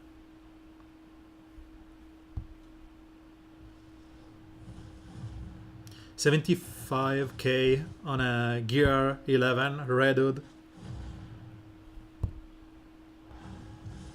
And the strengths up are permanent, which means that it will just do a lot of damage. So it is pretty strong, pretty gross to a point that is scary good. And as I said, because those are permanent and he heals himself, even though he heals for a little bit, it's increasing damage and it's permanent. So if they change the first skill to be a 100% double heal, it would have been just like my first point. Because it's not that, and if you noticed, I'm not using this at all, because in current meta you end up stealing taunt or whatever, and you don't want that. You will steal your buffs from your team, so maybe it's not something that you want to go there, and so you will end up using his first and third way more than usual. That's why I'm saying that his call assist team are better than the normal one.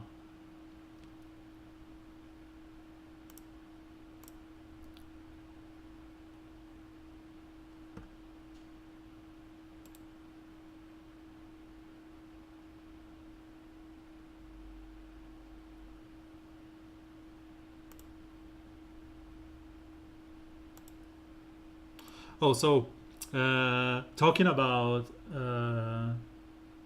the music that I love, there's this guy here who I have to credit for my name, and it's one of the best guitar player, and we all have something to,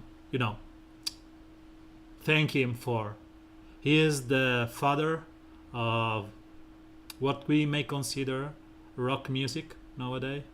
So, welcome to the stream, Jimmy.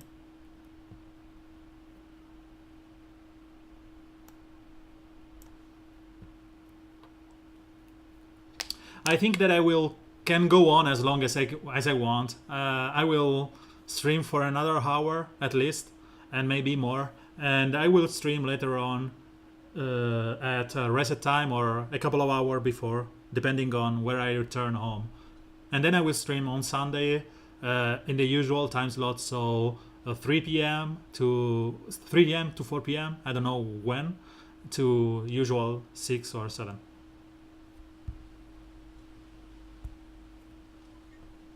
And the name of Jimi Hendrix group is the Jimi Hendrix Experience. And that's why I call my stream like this. It's a tribute to him. Yeah, go on, CR. Thank you for being on stream. And if you have any other request or stuff, just poke me later on.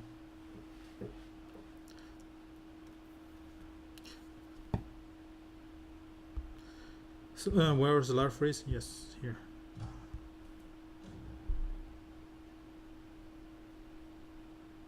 By the way, Star Sapphire is pretty good at Gear 11. It's just that you cannot ring everyone in this game. So here we have two choices. The first one is just give through sight to Deadshot to be able to kill Wonder Girl on turn 1.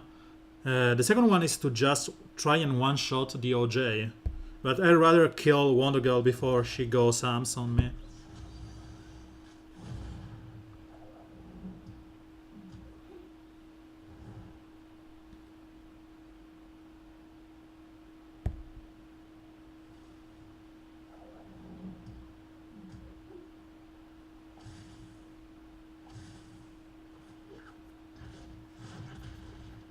I wanted DOJ to proc her taunt, so I could have avoided my my Harlequin Magister. But it's okay. So we can one-shot DOJ, making our green safer, or purge Harlequin Magister. And because turn order is Harlequin Magister next, let's just kill DOJ. So Star Sapphire is getting some buffs and some love, and Larfreeze is getting a lot of them. So right now I will steal whatever I can take from Superman. Damage immunity is good. Taunt up, there's no point in attacking him. I want to purge him with Red Robin. Remove those damage immunity.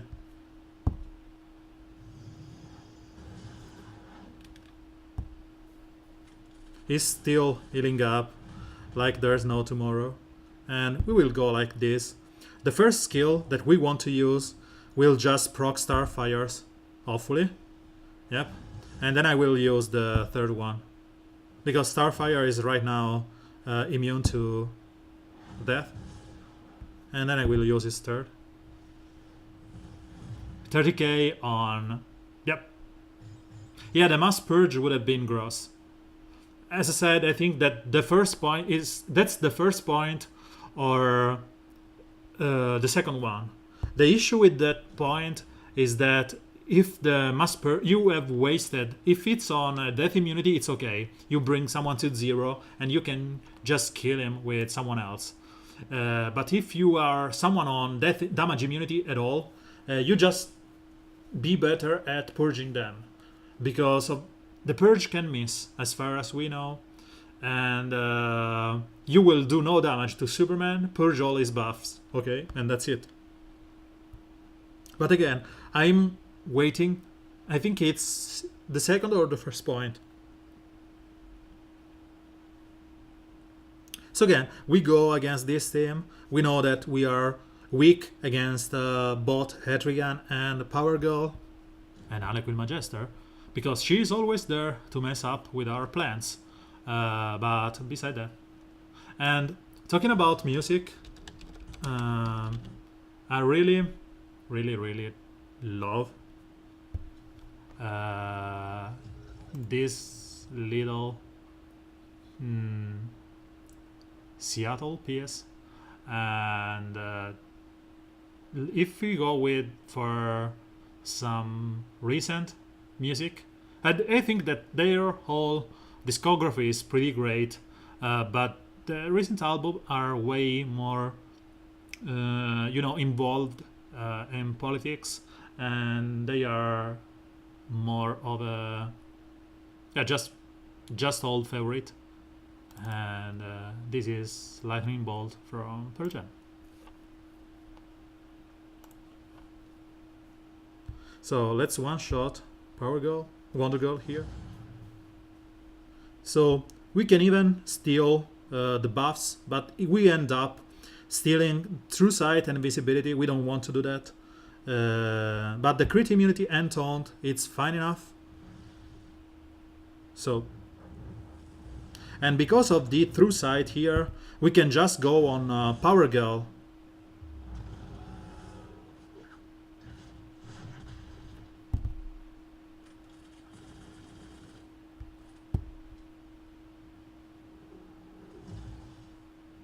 So I have like 5 intelligence up and 9 buffs here. I can kill Power Girl or go for Etrigan. I will go for Etrigan. And then I will AoE here.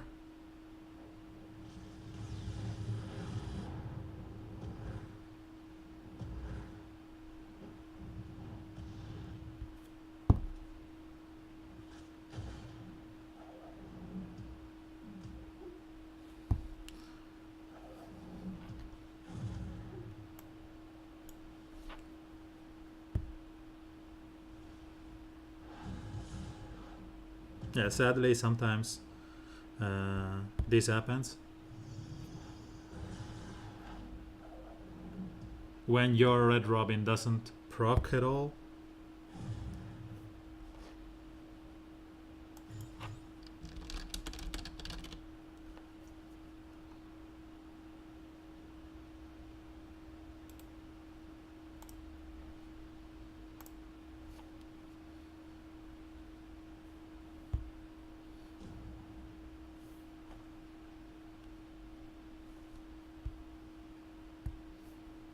I don't know. This is the second Etrigan led team that I see on my roster here. It's like a new thing. People are just playing Etrigan everywhere. So, this team can be something that I can show on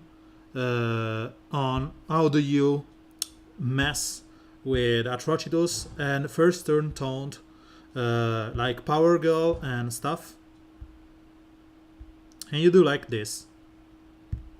If you can, obviously.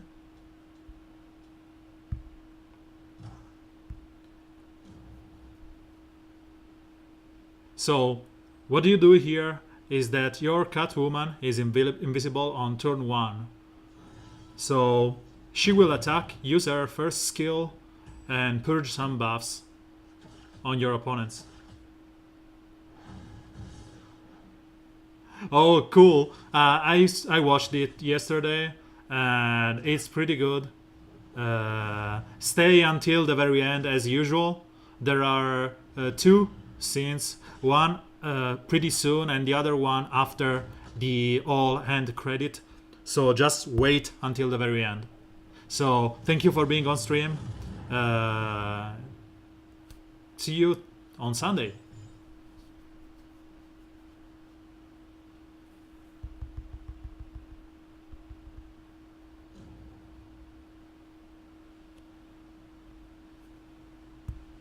So one more Etrigan for us. Same old, same old. It seems that like the same composition as before. No, it's Harlequin Magister instead of Clayface.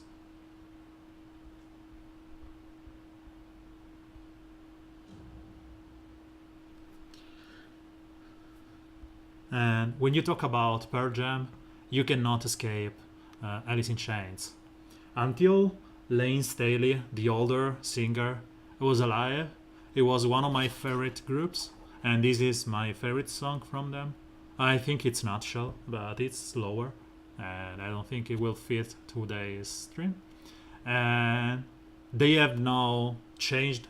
The main guitarist, Jerry Cantrell, is on active duty on voice, and there's a new guy called Robert Duvall who's covering for the vocal duty. It's not that I don't like them, it's that I don't like the commercial operation that Cantrell did, so I'm not listening to the later music after Lane died. But this group is just awesome.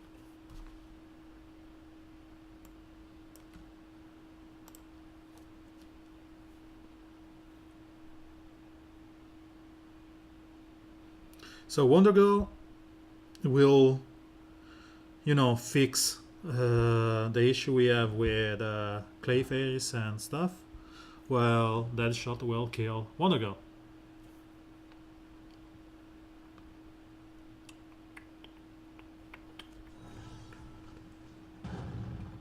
So as you can see, you kill Wondergirl.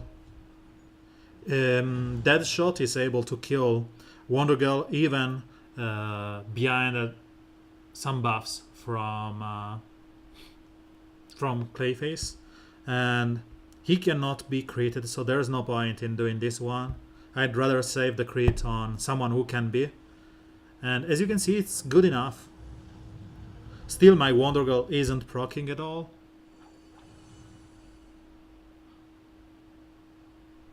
Legendary Larfreeze is okay, so that's my first legendary point.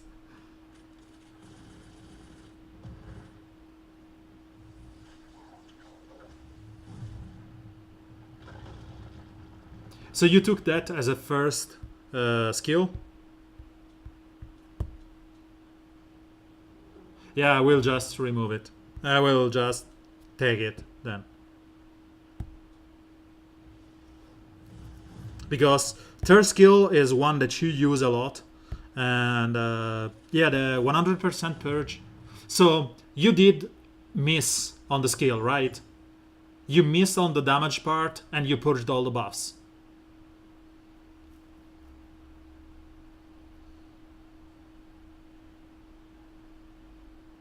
Correct. So let me. I have 1 PM I sent to Warner Bros. Let me check it.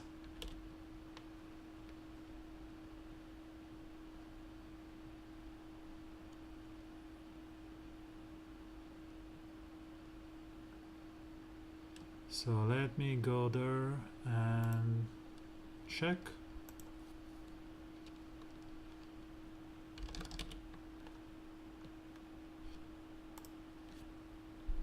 So let's go over. This is not actually. This is not his song, but he is another guy that I really loved. He died in the last year, and this is a cover for Michael Jackson.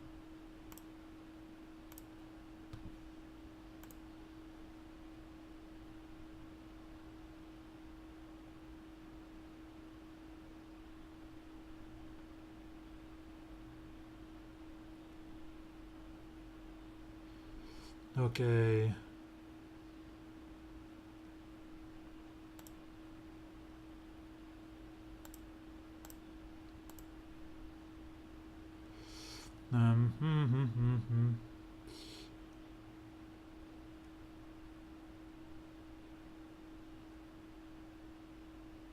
Surface.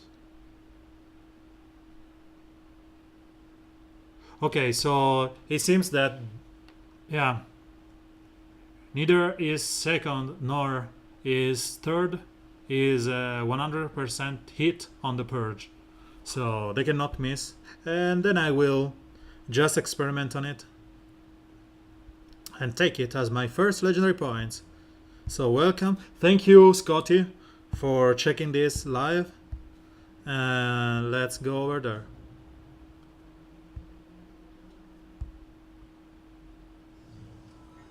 Yep.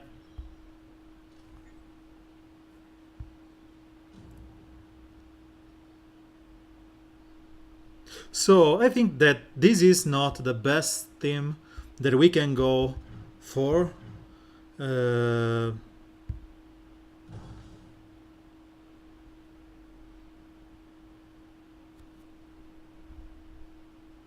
I want to troll with this one.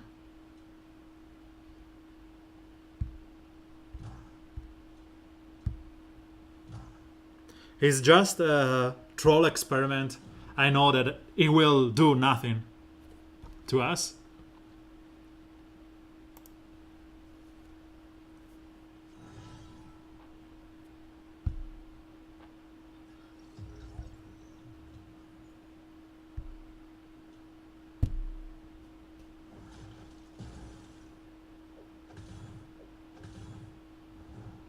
It was the only one that she shouldn't have gone.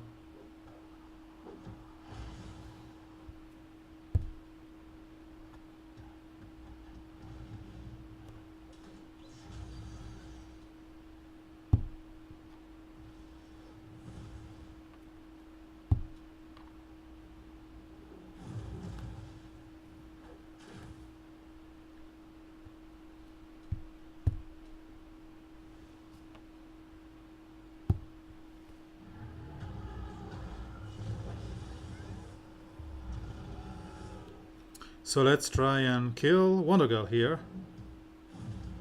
We know that Siren will kill us all.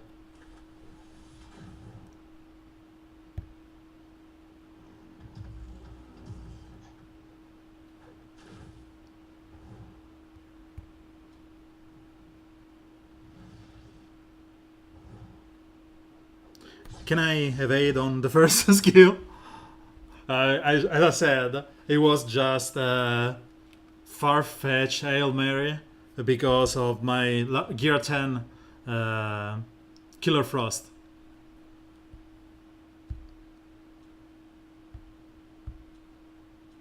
Let's open those 3 packs.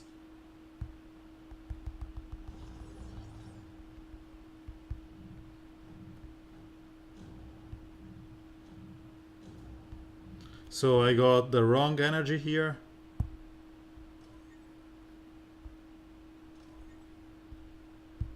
And yeah, sorry, I'm just jumping around. Clueless.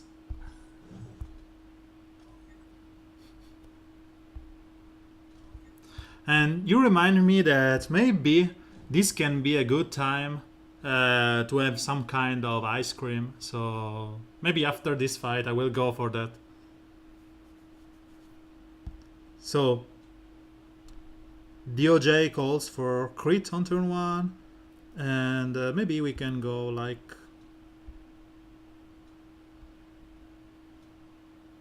And this is another cover.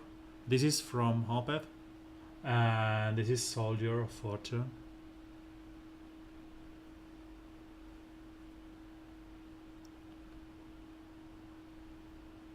There's the playlist from the stream, which is reachable here, and it's created automatically from everything that we listen to.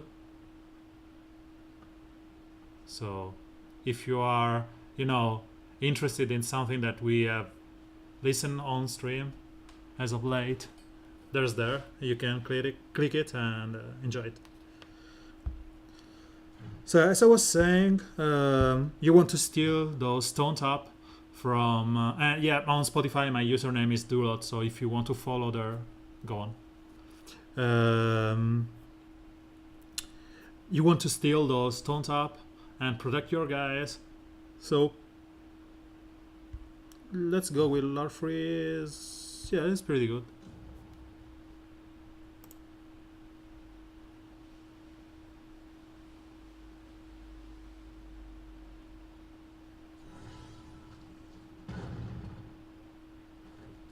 So my point is that Clayface is able to steal the taunt from Power Girl or someone else. And Wonder Girl just destroyed DOJ, making her... we were talking the other day with Michael about the fact that DOJ is so annoying, always using her death immunity on the worst possible target and possible moment.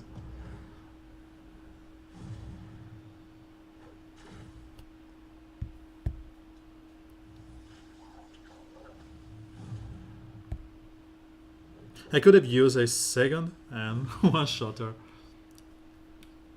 Yeah, but even the DI wouldn't have saved her from an increased damage Wonder Girl punch in the face. So, ice cream time. I will be back in a second.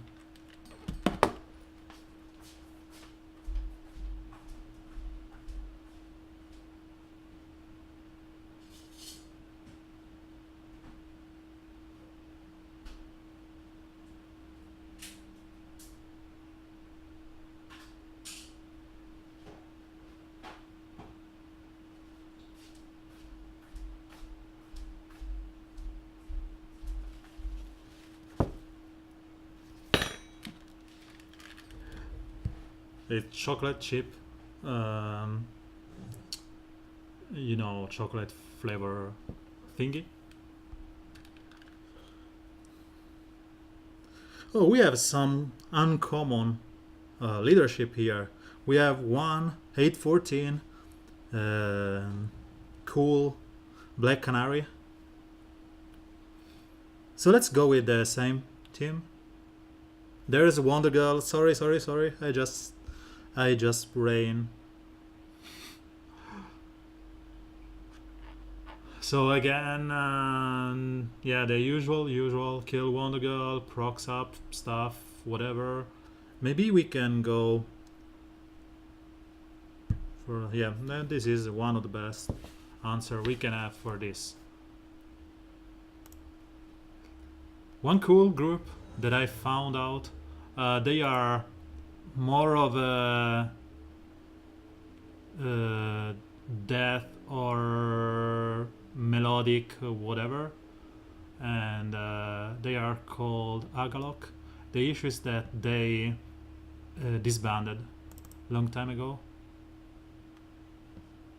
and yeah, they have a nice sound, even though the lyrics are a bit, you know, atheistic, if you can say that.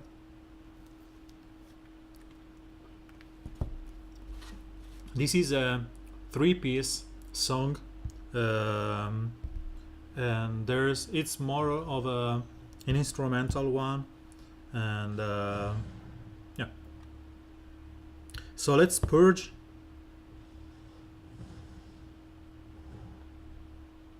Sure. So 15% means that I will not be able to go on before Wonder Girl, so maybe let's just AoE here.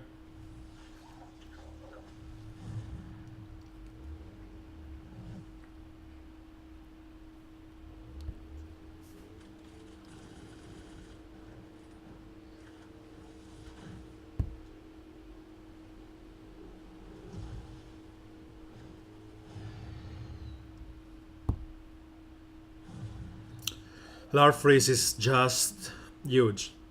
To be honest, I don't even care about other green. He is so strong at the moment, even with just 1 point.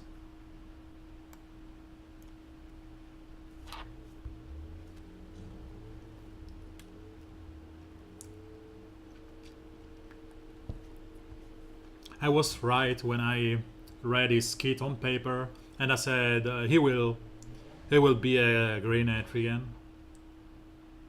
So this seems to me like a gear 10, guys.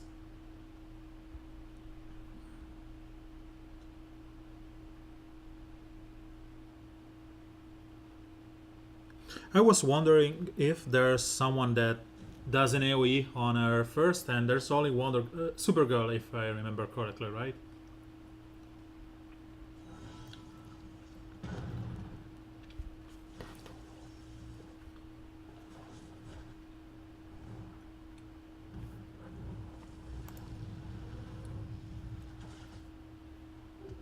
So they are basically destroying them on turn 1.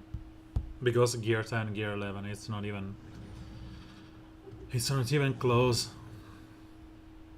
So let's see numbers here. 200, 281.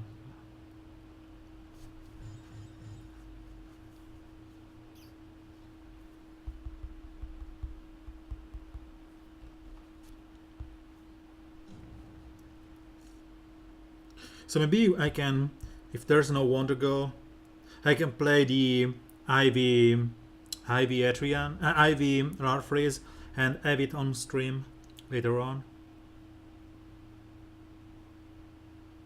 Have it on VOD, sorry. So let's put him here. Science stuff.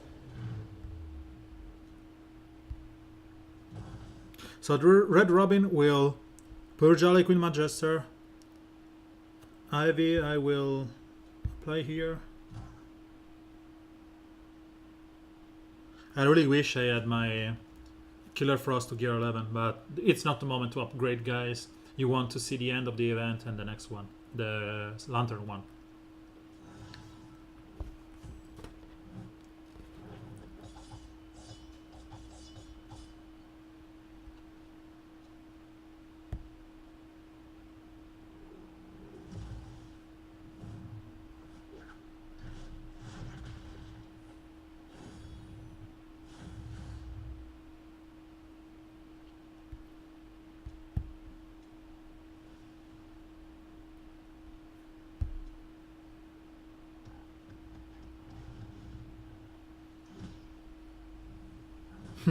I've been purged.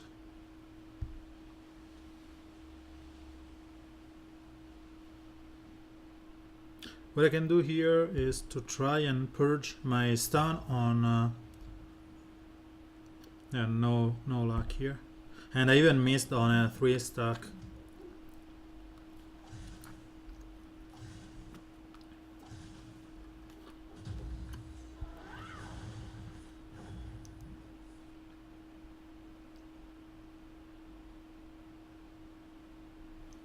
So let's try it and see if we can kill someone here. No.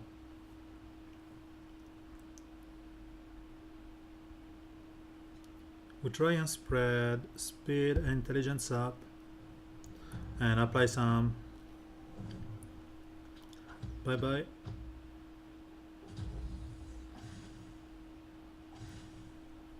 The issue is there with Wonder Woman, Champion of the Amazon, which will kill any of my guys.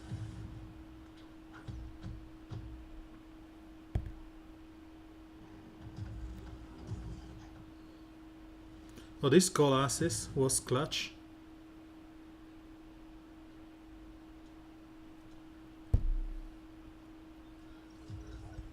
And this will be even better, because there's a stunned guy and I should be able to. So let's try and kill Hal Jordan. No, we failed.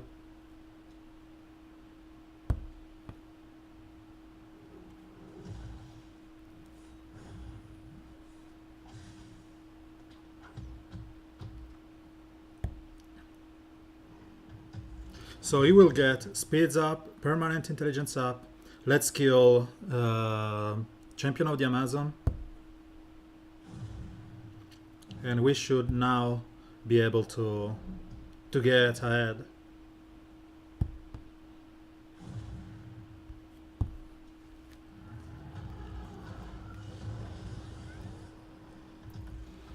And I suppose that the ability for Grodd to steal the intelligence up with also another star. The ability for Grodd to steal or the intelligence up are pretty good at the moment because of those, and the increase in Starfire and Etrigan. I will be sure that we will see.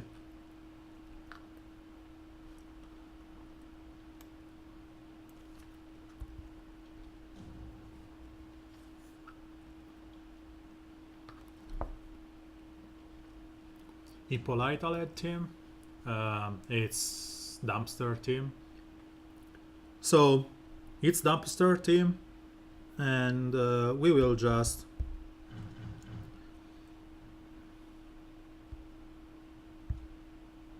try something like this.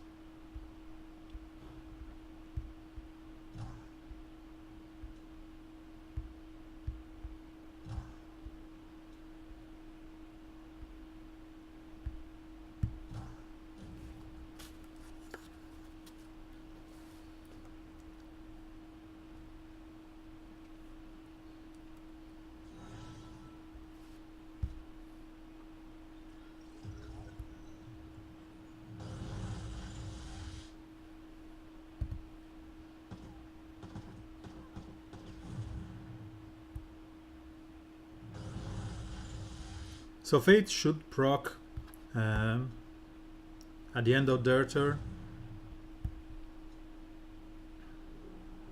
but I suppose that they will not get. And my ring allocation is so low.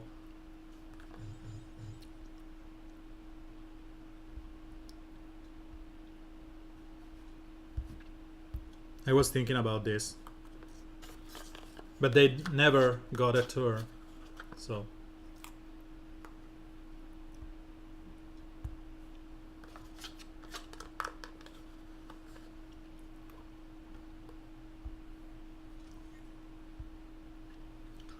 This team, this roster, board, it's strange. But it's the best we got. It's okay. Let's use Atrocitus in an on-lead position.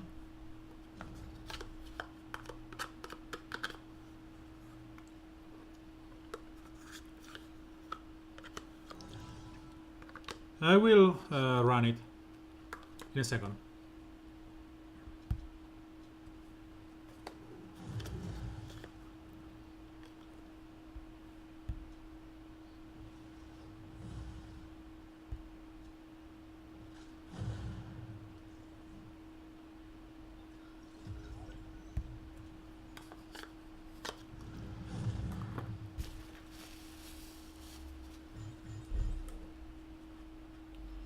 So, Scott is asking, what's the math on ring beside the event in the shop? So in the shop, you are offered, where are you?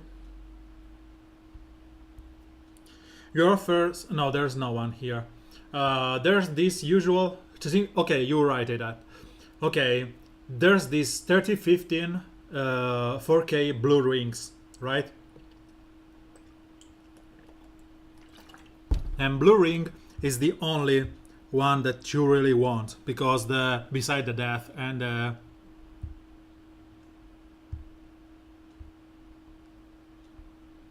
okay, so fine. You only want this. The rage one is one that you should ignore, and the willpower is ignorable too. It's 4K for mega op low. So let's stop the music here and do some simple math. Okay, I will type out here. You will spend 500 gems for a single run of an heroic event, upgrade event that you will check tomorrow. Let's say the death or the life event. Means that 5 runs of at least 1 hope ring and 1 rage ring. Okay, plus 1 more. This is the actual cost of running the event tomorrow. It's free, and if you refresh it, you will get at least. So 500 gems equals 5 hope, 5 rage, and X life that. Okay? So with 4K gems, you can run that event like 8 times. So 8 times 4K gems divided 500 equals 8 times.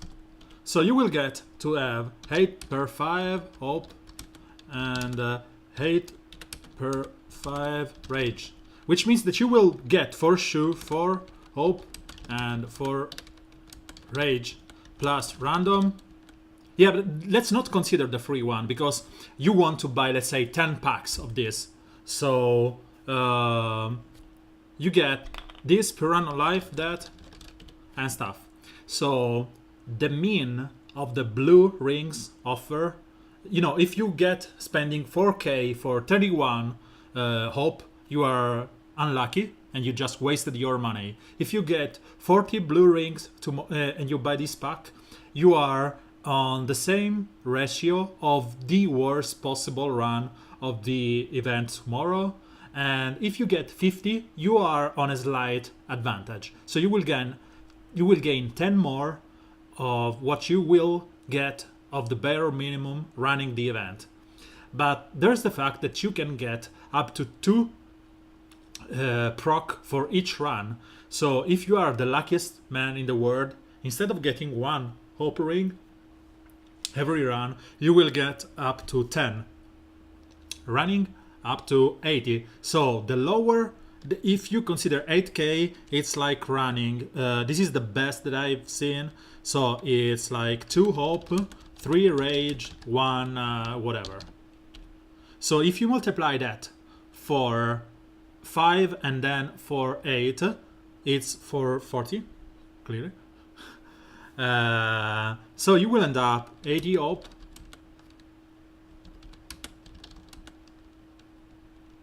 and what I'm missing, it's 5, 10, 80, 15.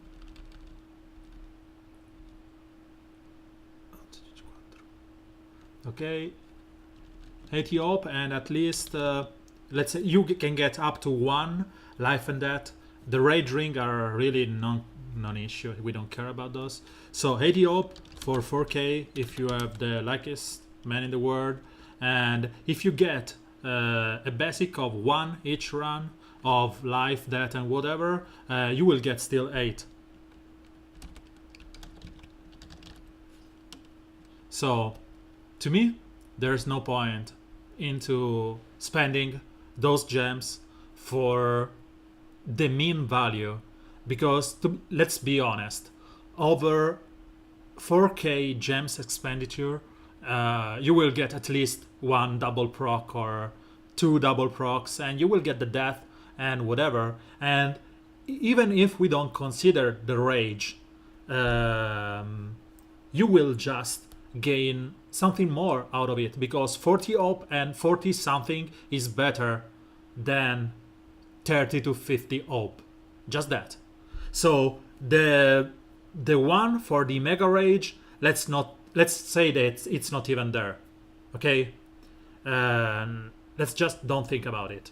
The willpower, it's a different kind of beast, because there's running the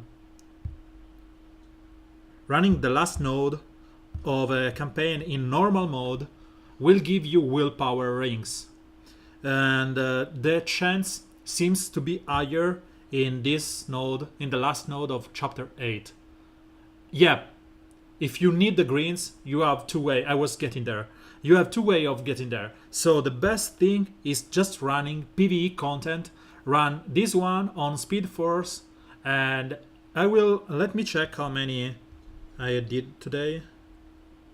So I don't want to go to 60. So let's run 5 of this, okay?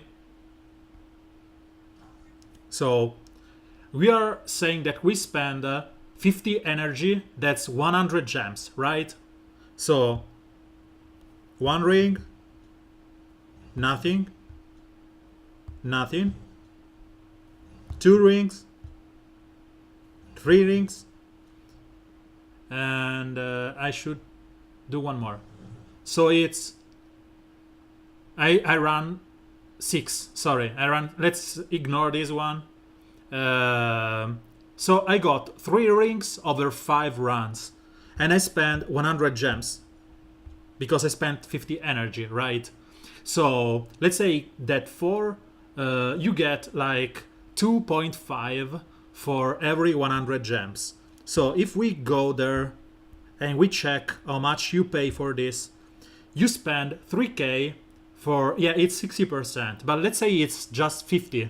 Okay, I've been lucky. Let's say I've been lucky.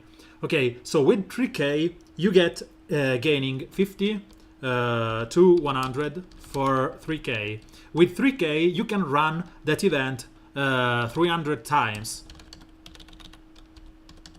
gaining 150 rings, plus at least, because every time we were running this one, as you can see, you will gain some orbs, and there are 3 level 3 XP orbs, and let's say 20k green essence. Let's ignore the gear or the experience. So for 3k, 300 times will give you 150 rings, and 100, and you will get 300 times 3 orbs, so it's 900 orbs, and it's so much, and it's 600 green essence. So in the end, sorry, it's 3k gems will net you 150 rings even, let's say, plus 3 for 300 and 900.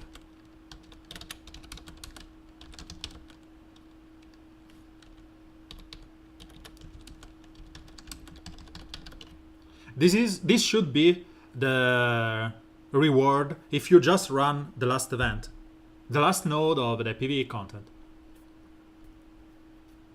So again, you may be the worst luck in the world and you may end up not getting any here. As you can see, it happens. But again, the green essence and the XP orbs are pretty useful, or clutch as you used to say here, that you really want to run this one. So for me, the best way to gain green rings is running this. And the blue ring is the run the last of the event. And if you really have a bunch of life for that ring, you can run the second node. And the second node has a maximum of 4 greens and 2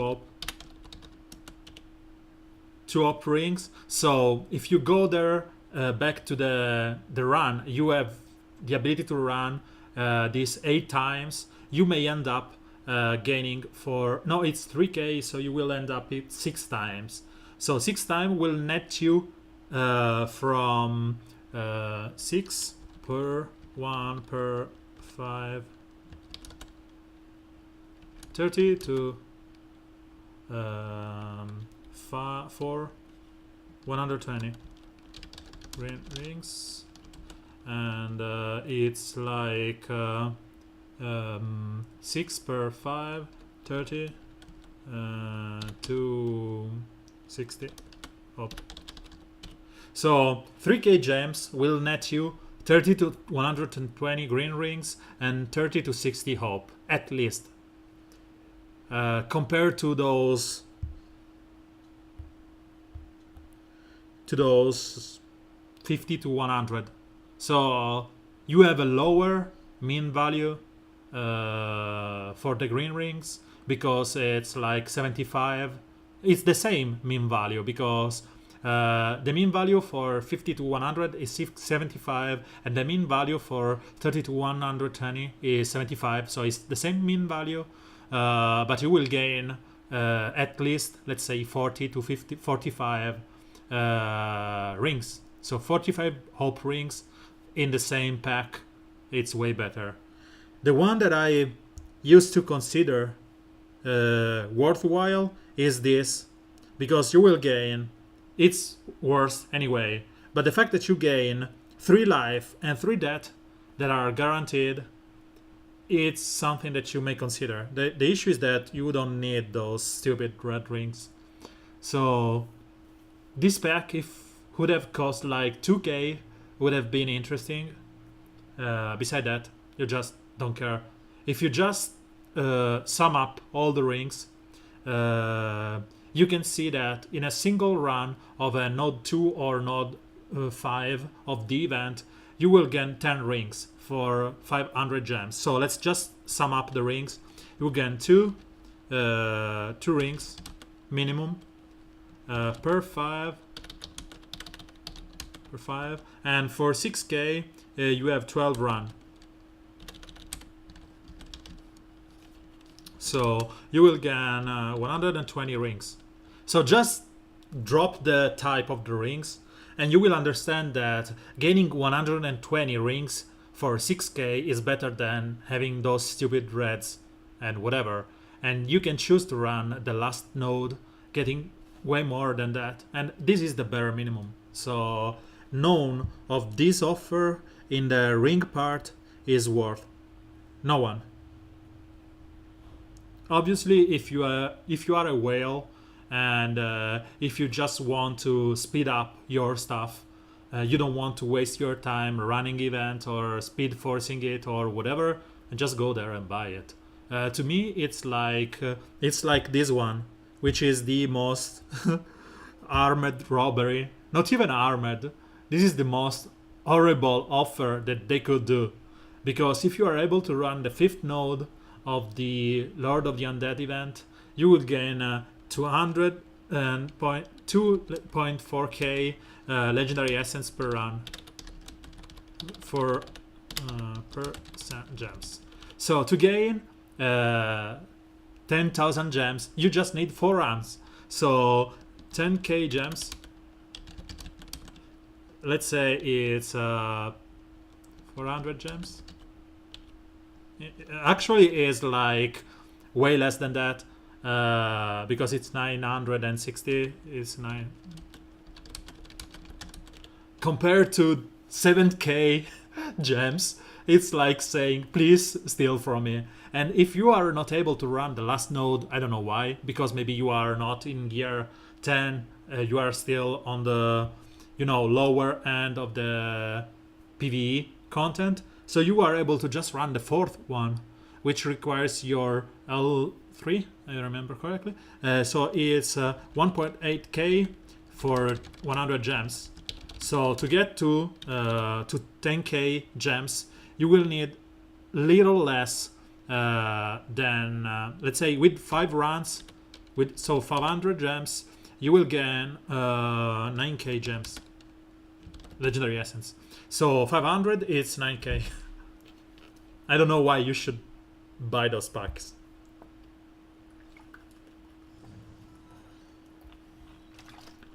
Do you have any other question or?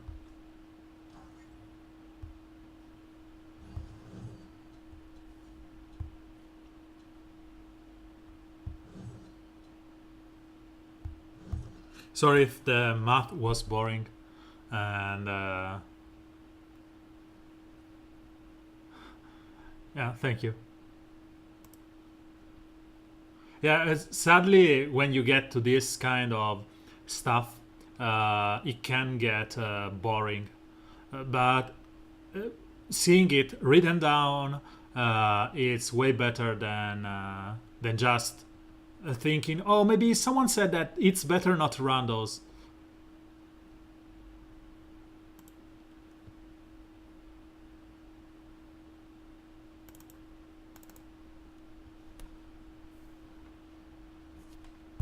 So let's go back to PvP.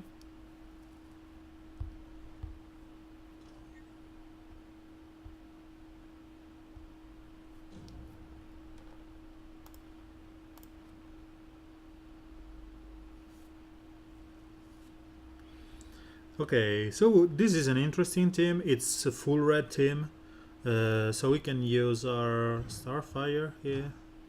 Try and kill. Want to go? The issue with the shields on start of the battle means that you are not usually able to one-shot her, but it's good that you can kill her from the first hit, and then if she rises up, you are able to kill it again. MMH, Larfreeze, Starfire, Wonder Girl. Sure, I will just go over it.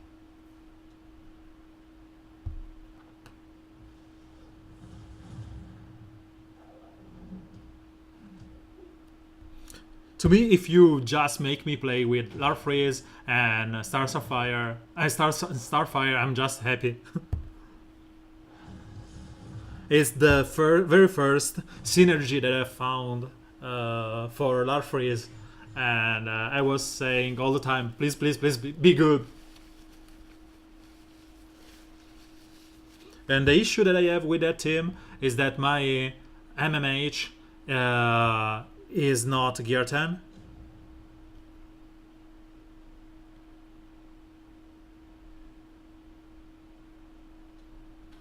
It's not gear 11, sorry. So MMH, Larfreeze, Starfire, want to go. This will probably end up, yeah, mine is gear 10. But the issue is that I'm waiting for him to be, I don't know why, because to be honest, it doesn't need L4. And any of those 2 upgrade seems like way worse than he is right now. Um, and I'm lacking the rings here, as you can see. But again, the game is like it is. So let's use this point here or wait for tomorrow here. Let's wait for tomorrow.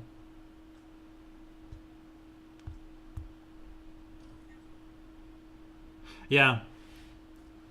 I spent a lot of rings on him as he was deployed. And to be honest, I never regret it. So let's go instead on this one. Yeah, this should be way better.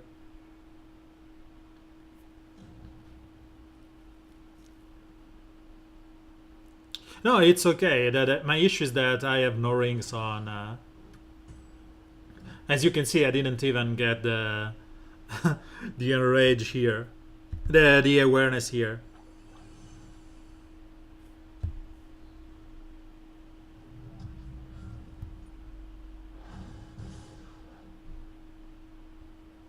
So let's purge all the buffs here. And Scotty, we have a problem. I just missed on Harlequin Magister and she wasn't purged.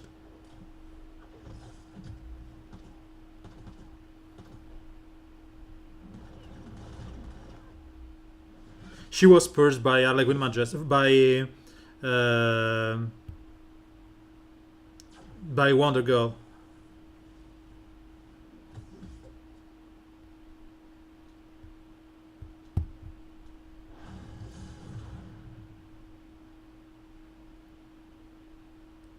So this should always work. Yes. Okay, I don't regret taking the point because, as I said, it's one of the very first that you want to have.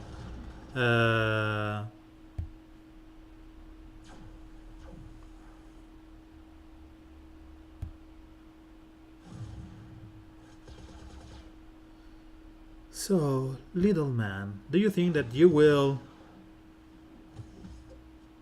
My dear Deathstroke, do you think that you will outlive my Stealer?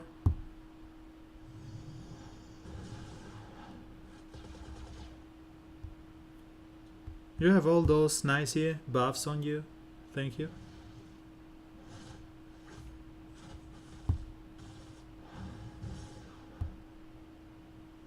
I want to save my third skill when he has the death immunity. That's why I'm not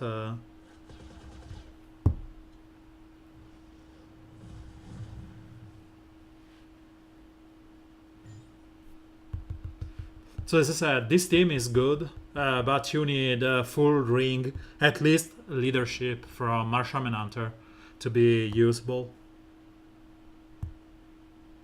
And the full leadership on Marshal Manhunter, meaning that you have 100% chance to give awareness to everyone, means that you are bulkier and you can call assist on turn 1, while I couldn't.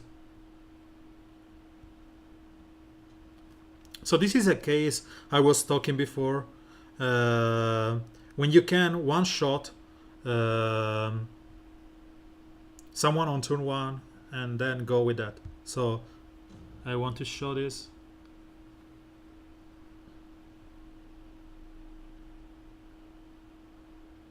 So here I could go on Red Robin killing Wonder Girl, or I may be greedy and go with Red Robin trying to one-shot Constantine. And after that, I will maybe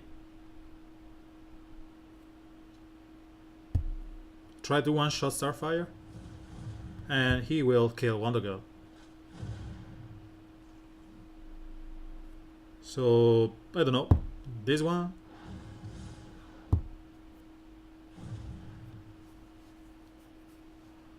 I think Larfreeze will bring some new way of one-shotting stuff, like you used to do with Etrigan. So I'm skipping this Superman one.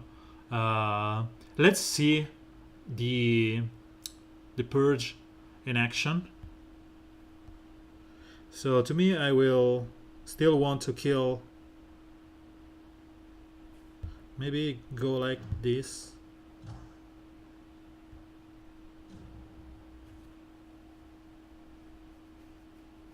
As I said, it's not your fault, Mark. I even asked, as I said, to Warner Bros.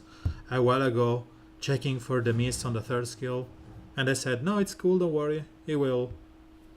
So let's kill or bring her low enough. Yeah, the purge is cool when you can do stuff like that. It's not cool with damage immunity, like Superman. Yeah, that's good.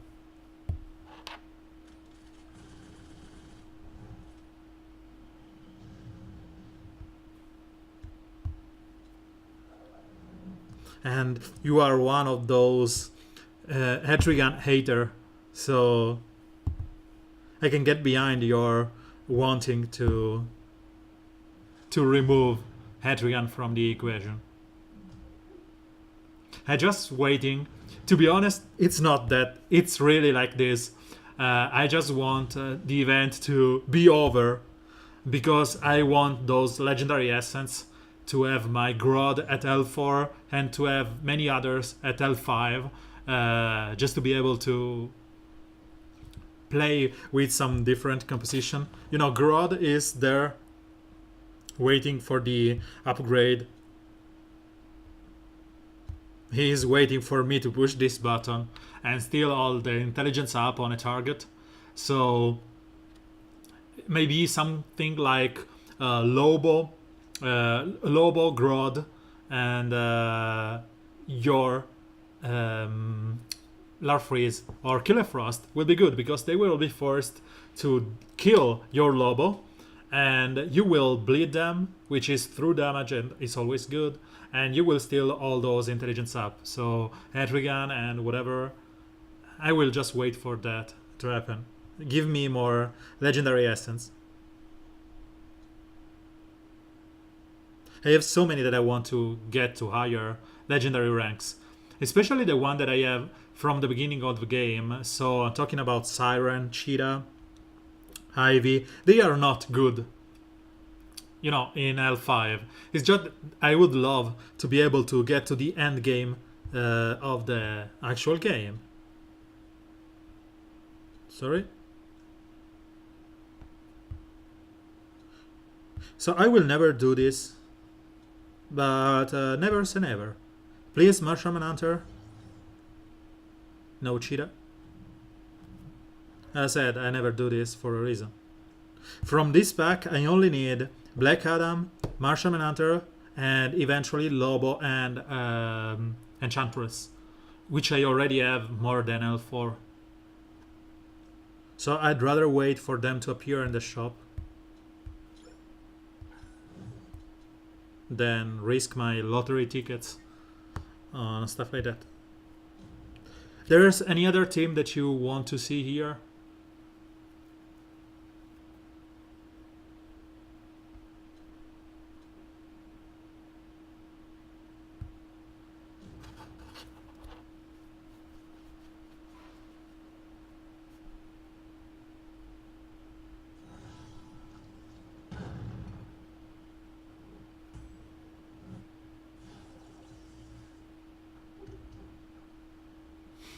I love when Wonder Girl just one shot your opposing Allegory Magister.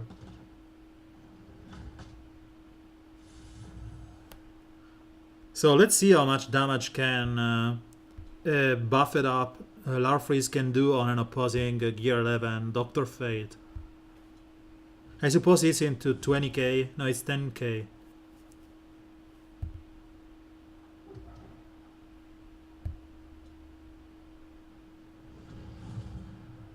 And Atrocitus does a lot of damage.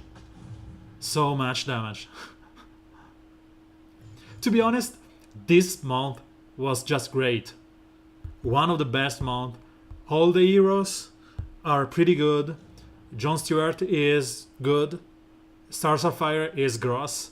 Larfreeze is gross. Atrocitus is gross. Yeah, but that's what I wanted to check.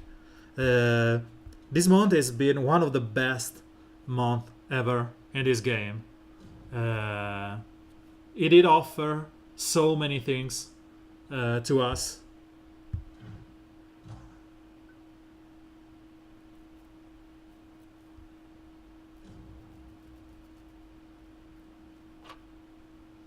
All the heroes are usable. All the event were good. Hi, Dalatime. Sure, I will go over there in a second. And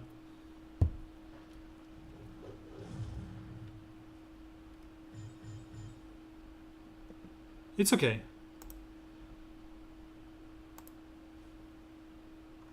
So let me find the beginner experience. I don't know if you already checked it. So this is a playlist for a beginner or returning player. If you have been off since a year, there are two most important things that you have missed. The first one is Red Alert, which was introduced like 1 year ago, and it's the best way to gain rewards like shards and stuff, and 80 gems each day, and it will give you a lot of shards. And in this playlist that I linked, there's this best free-to-play hero to farm, and you want to check it. And the best, it's part 6, the one I'm talking about. But again, if you are just a returning player, let me go over, stop the music because it will just make some noises on the background. The best one are the most important character for a beginner or a returning player. Welcome, Green Lantern Al Jordan. He is so good. His L1 in Power Gauntlet allows him to call an assist, and even though his damage is not that high, the shields that he applies at the start of the battle and the damage he can provide with a call assist will give you the chance to control the match, especially with Hammer Time. Let's ignore the legendary point if you don't have it, and it's special damage and stun if he is shielded. So I'd suggest you to go for Hal Jordan as your daily routine farm. One other hero that's pretty easy to farm up, even in the lower character of the game, is this little girl or cheetah, and she's one of the best bleeder in the game. She will apply up to 4 bleeds to an enemy, and she will do a lot of damage, but the best thing in her kit is Blood in the Air. Blood in the Air will apply strength up to all your allies and give more strength up if someone is dead, but the best part, if this one is your first legendary points, she will give 25% turn meter to all your allies. And it's pretty good. It's borderline gross, and because she will bump up the strength of your friends, it's like powering the call assist you will get from Al Jordan, and she's one of the fastest hero in the game, so you will end up ahead of your opponent team when you are using her. And the other 2 heroes that I suggest as a starter hero to farm are, and I'm the only one suggesting this, are Cyborg, because with Al Jordan and just 1 legendary point here in the triangulating blast, he's able to just snowball out of control, and the charge cannon will kill even gear 11 guys in gear 10. And it's a monster in PvE. If you have some content in PvE where you can use Al Jordan and Cyborg, feel free, say thank you to them, you are done. And then as a free-to-play character, you can go with the usual stuff. That's Bane and Harlequin Majester. Harlequin Magister is one of the best and annoying taunters on the game with his legendary points.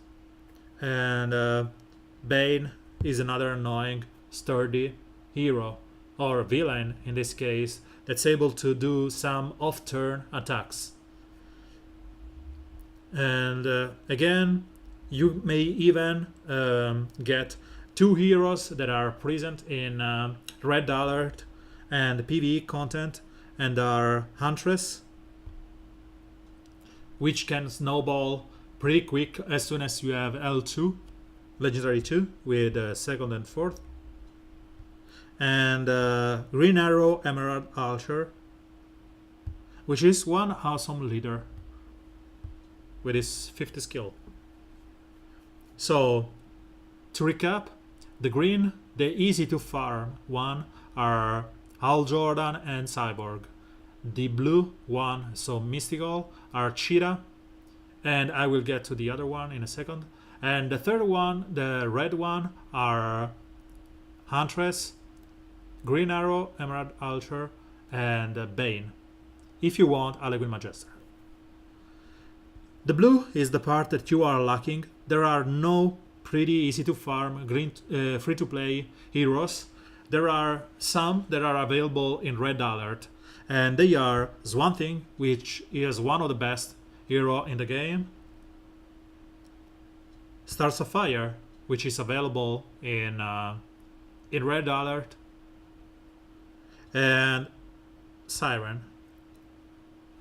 The last one, she's one awesome bleeder, but she needs like L1 to really work.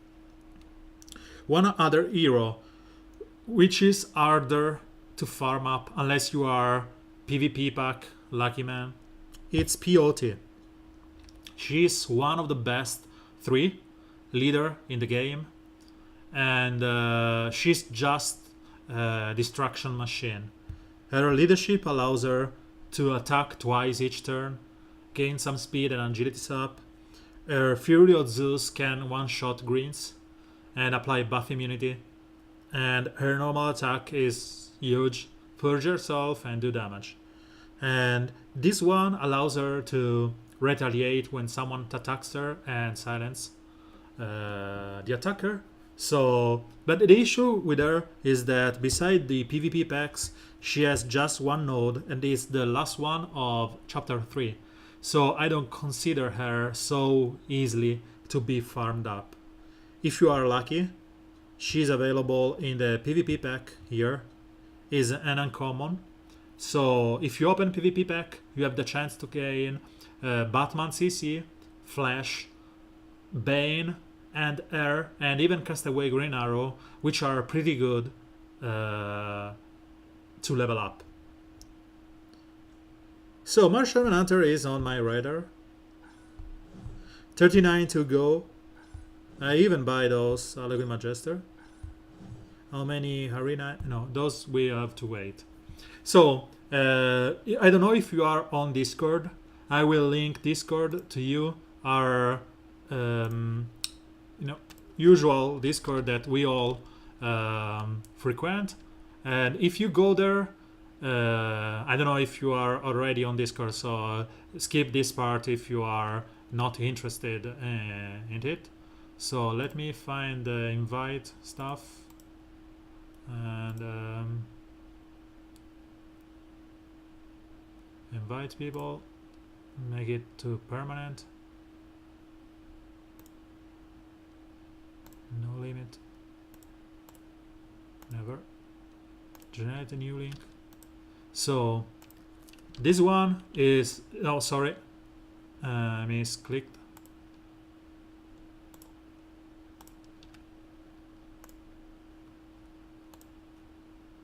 Never spy, no limit.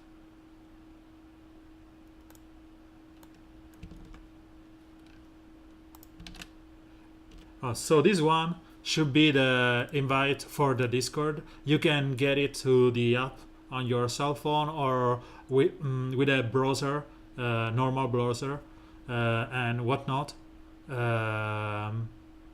If you go there, there's this Redditverse server which we are all on, and you can get in touch with me directly, maybe sending your roster, and I will suggest maybe you have. I've skipped so many heroes that you may have.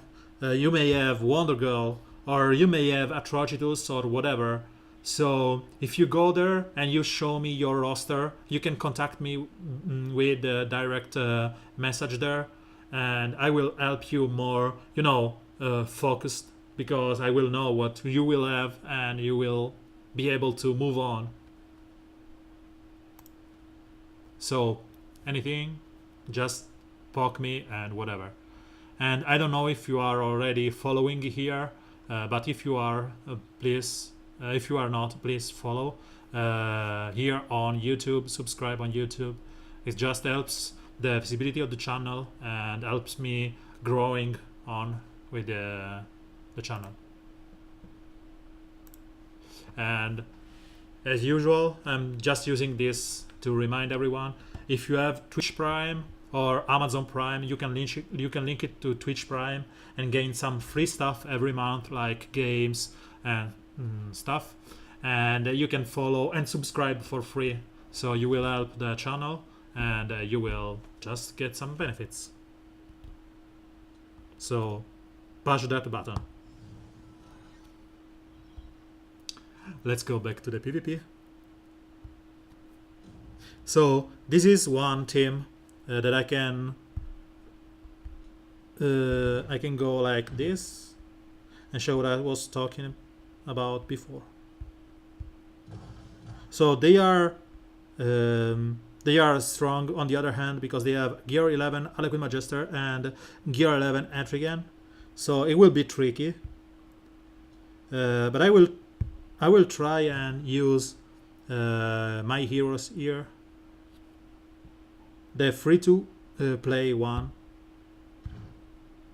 So there's no good in using Harlequin Magister, because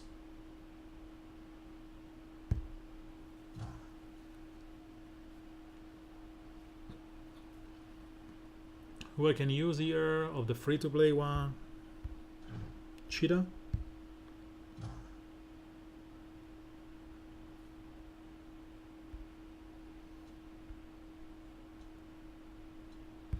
Deadshot is available through packs, and it's available as a reward in Red Alert. So this is a completely Gear 10, Gear mixed 10-11, sorry, free-to-play team. And it's ugly because there's Wonder Girl on the other side that will probably one-shot my guys as soon as I bump up with Cheetah. But I will try to, get some leniency here.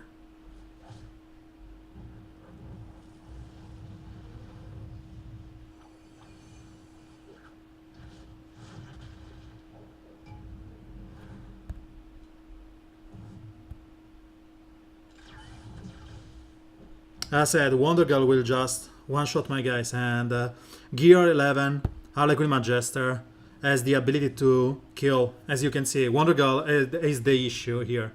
Harlequin Magister has the ability to kill my green even on opposing affinity.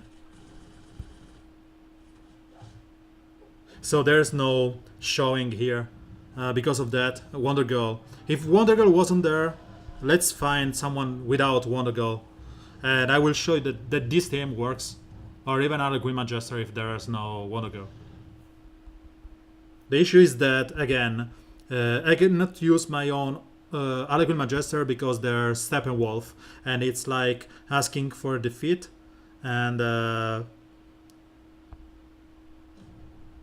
yeah, there's always Wonder Girl because she's so strong. I don't know if you have Wonder Girl.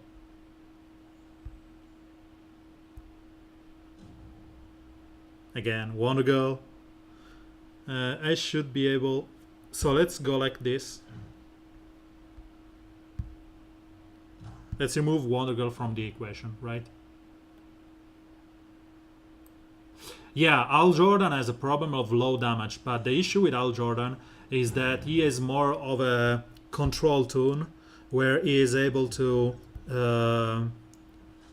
stun your guys or call an assist and whatever. And here, for example, all my guys are weak to the affinity. But if I call an assist from Cyborg, he will get to a point where he can snowball. But for example, I just can purge and stun Clayface, making me able to hit Etrigan directly. And Cyborg can just go on and do something like this. Buff up for a turn. Let's kill Etrigan here.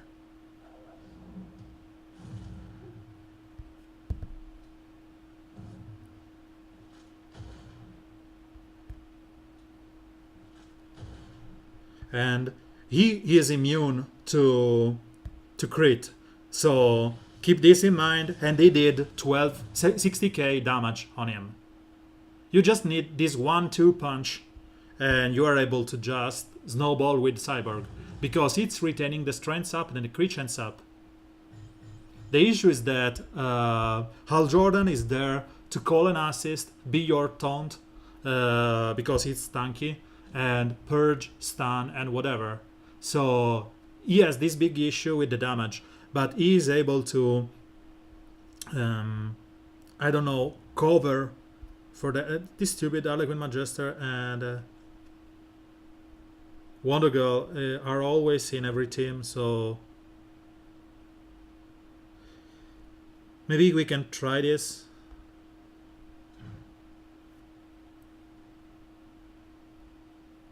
So Harlequin Magister should be... Sorry?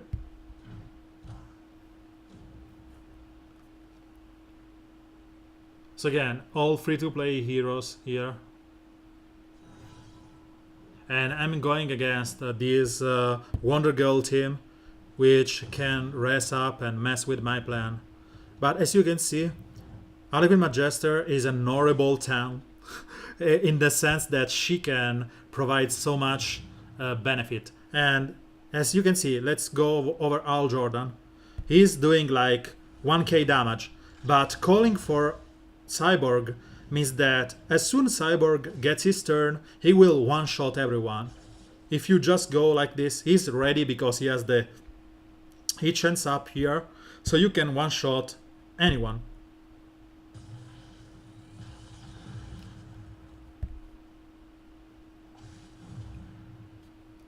The point with Al Jordan, like Constantine, they have low damage on their own because they are able to call an assist from other guys. And when you are able to call an assist from other guys, it means that you are shortcutting some events. In the case of Cyborg, is ramping up. So it's easier to get out of control, snowball out of control. And as I said, these are all farmable, and I'm only using the first legendary points of both Cyborg and Hal Jordan. Don't consider that mine is L4 or whatever, it's just gravy. And this dead shot could have been even R5 because I'm not using his legendary points right here.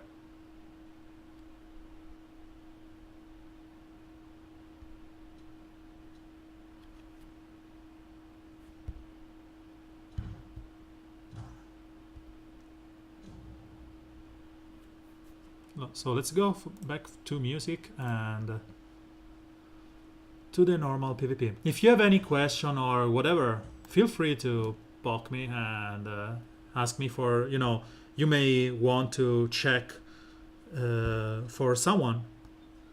If you want to know, let's say, how Cheetah works or a Bleeder team, how it works and so on. So let's test this again. And it just died.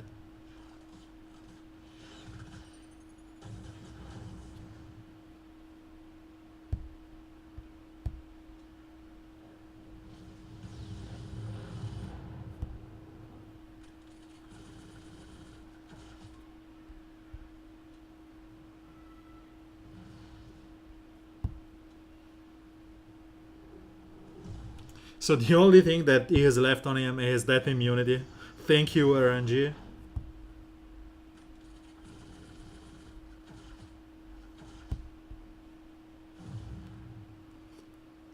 And as you can see, even though the intelligence up don't proc on Starfire or the additional attack don't proc, she will still get the death immunity. The intelligence up only proc from her call assist on her first. So yeah, that's it. And I don't know my rank here. 32, wow. So fine, we will keep playing. I think that I will end up my current energy and I will call it quit for now, and I will start again playing like around midnight or something.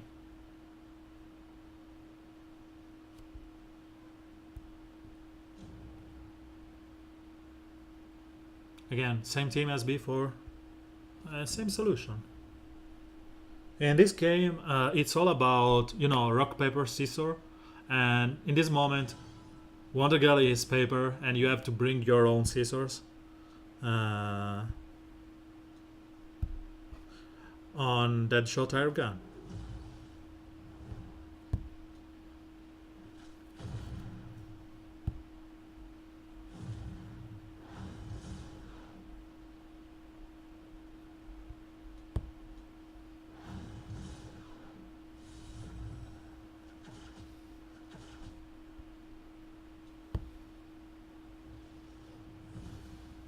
And the animation on on that skill is pretty sweet.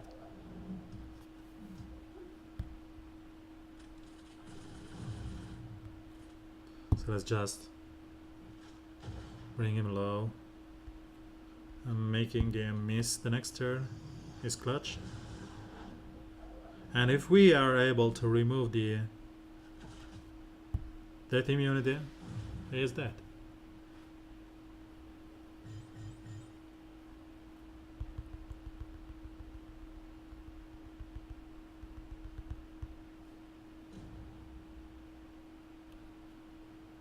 So we have no one left under. So we have an opposing Al Jordan, and you will see how much utility he brings to the fight. I will probably end up dying here because I didn't bring anyone to answer for Etrigan.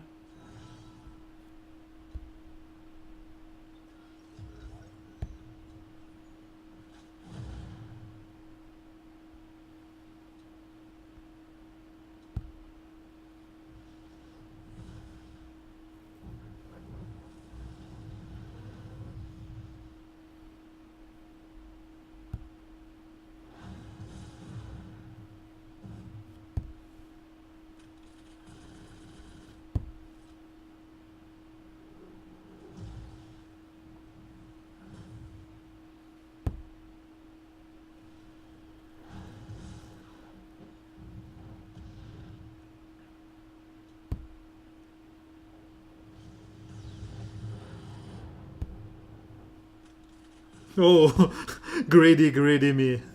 I was using the Deadshot Airgun first skill because it allows me to, you know, do this 100% 2-meter gain if I kill Etrigan. That was greedy. That was pretty greedy.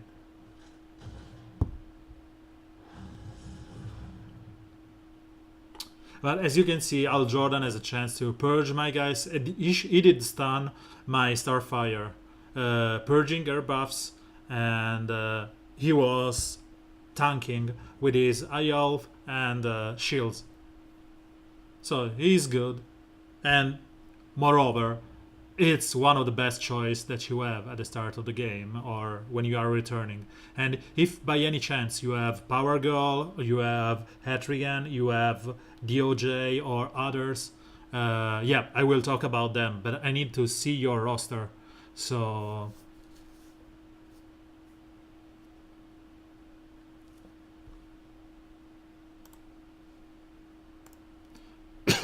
sorry, let me drink. This is the old Batgirl team, you know, precedent to the existence of Wonder Girl, and it's easily dismantled uh, by Steppenwolf. It's not even something to take into consideration. Let's just go full blue here, full energy. I couldn't even skip Power Girl.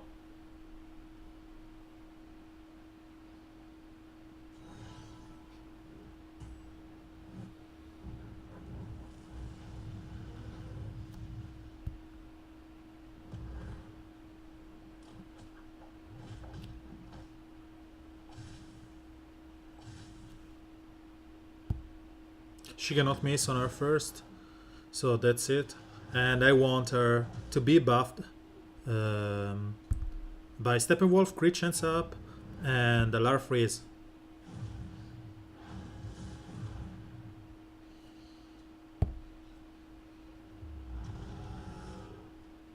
So let's try and kill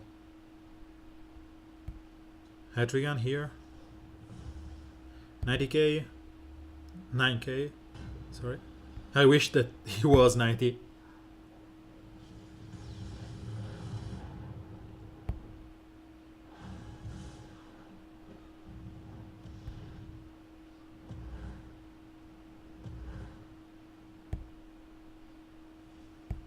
So 40k on a buffed up Etrigan is pretty good.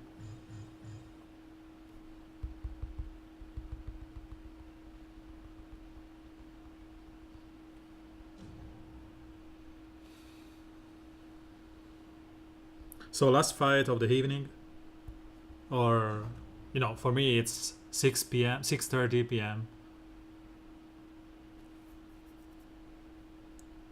We can go for the same thing, or maybe use Atrocitus. We need another cool guy here. What we can use? So let's go with Constantine. I love Constantine so much. I know he will die by any kind of red damage on the other hand.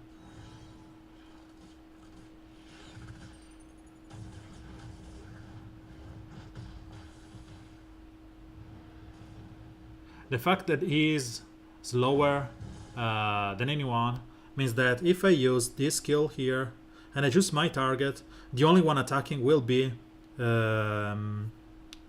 Larfreeze. If I go like this, everyone will get enraged and hopefully will apply some debuffs, kill them or whatever.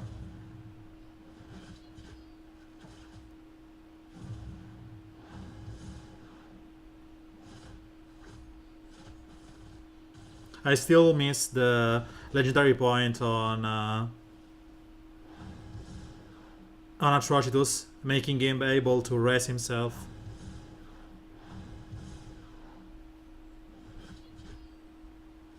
So let's purge all those buffs.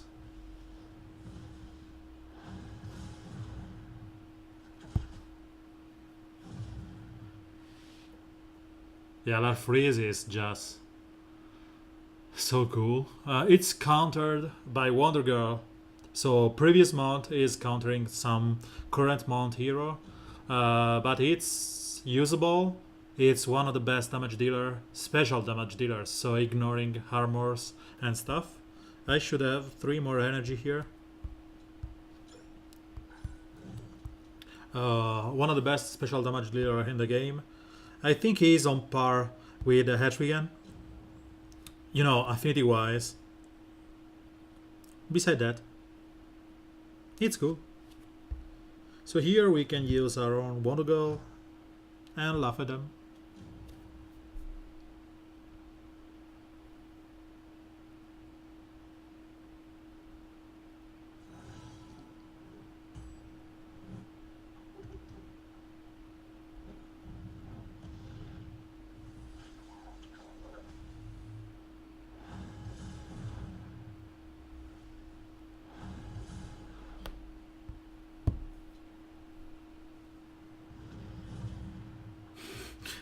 As I said, we use Atrocitus and laugh at them because of the 50% increased damage and data time. If you are able to gain as much shards for Atrocitus as possible, just go there. He is gross, he's pretty good, one of the best heroes that we got, and because his leadership increases the damage that your heroes or villains do, and because he's synergistic with Wonder Girl and other heroes as of late, it will allow you to fill the gap in gear that you may be experiencing. Yeah, just go with that. Farm as much as you can. One of my best suggestion that I always give to player is if you say anything here, play as much as you can, as long as you can. Yeah, it's a lot. Okay. The two most important way to spend your energy in this game and your money in this game. So the gems here, those gems, the best way to spend these gems is buying energy. You go there, spend your gems, and you don't regret it. Because if you, let's say you need maybe 200 energy to gain, I don't know,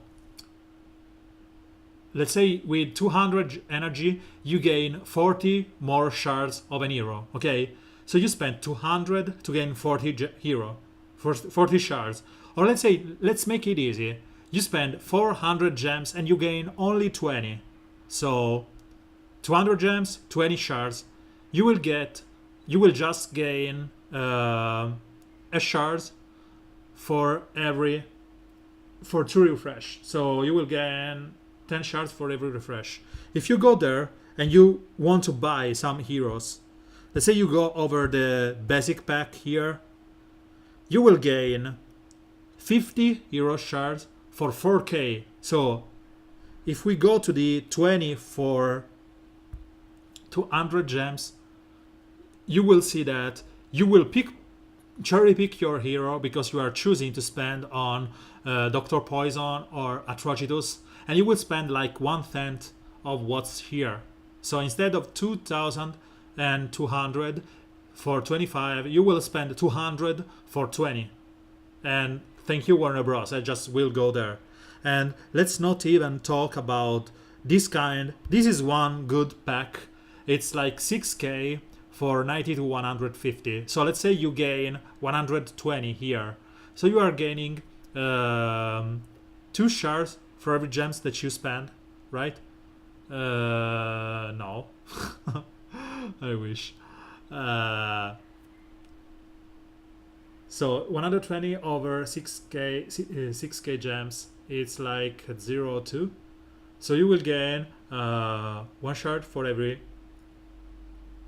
20 gems, 30 gems, which is way better, way worse than the gain in energy. So in doing the energy, buying the energy here, as I showed before, you will gain, I cannot showcase, but let's say that you are farming your Black Adam here, you will gain experience, you will gain eventual drops, the shards, and even some gear and experience orbs.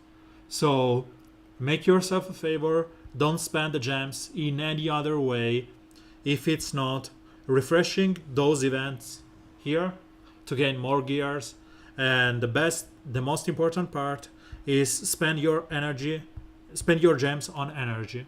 Here is the only thing that you want to do, especially because there's now the event, the PvP event here, that allows you to gain those sweet Larfreeze shards. And you have seen that Larfreeze is good, and even though you don't know how to play, don't listen to Paul, he's the devil.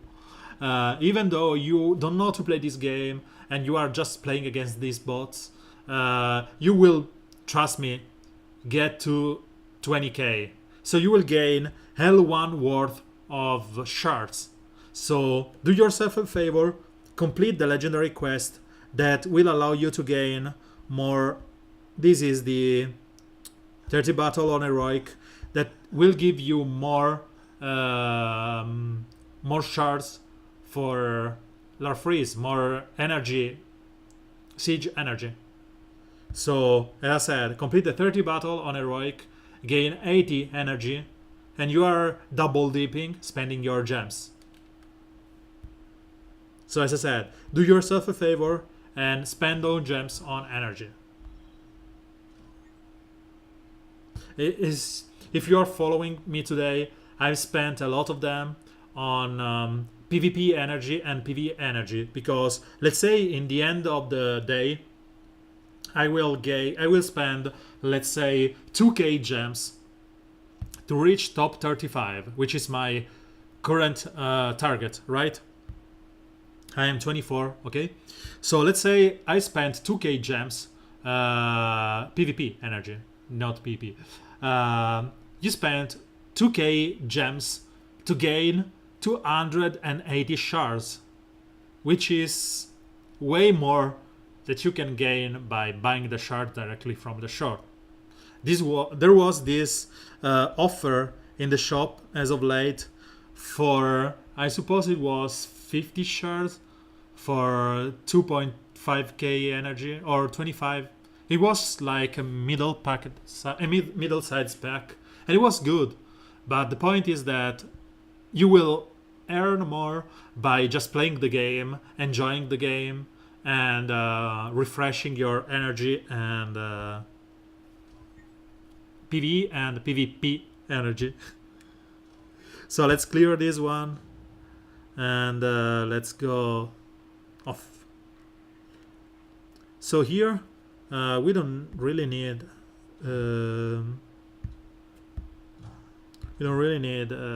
Wonder Go, and we'll go like this. Hopefully Clayface will be able to steal the taunt or death immunity from Power Girl. If not, I will just one-shot her with Larfreeze and then kill her with someone.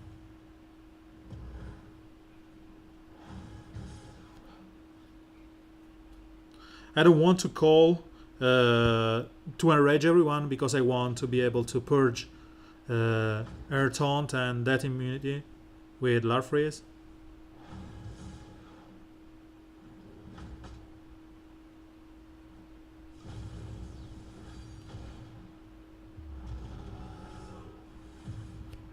So this AoE here will probably kill. No, and to be honest, you don't really want those Deathstroke shards. But again, it seems that when you are close, this is just speculation. When you are close to a target that you really want, it just gets elusive. So if I am like close to the Martian Manhunter L4 target, I will never get it. And as of Deathstroke, he is one good hero, but he was not the monster he used to be. As you can see, I have mine at gear 11, full skill, full whatever. I can even bring him to L5 if I want. And he is used right only into Red Alert as a turn meter and silencer here. Beside that, I'm not using him any longer.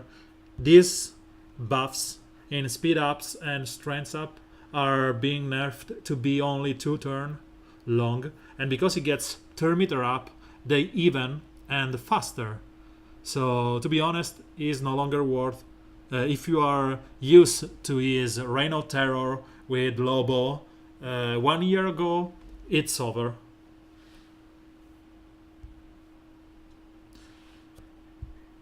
And to be honest, even if they change him to have permanent buffs, I think he will just die to Larfreeze right now, or Wonder Girl, or anyone else.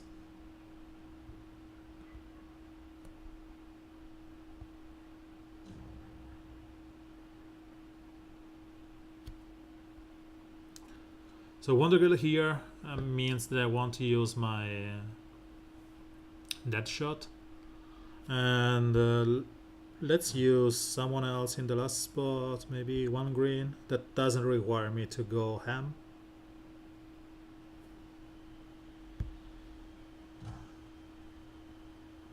I'm not using him since a while, or maybe they just go over this. I'm not using reverse flash since a lot of time because the meta game is not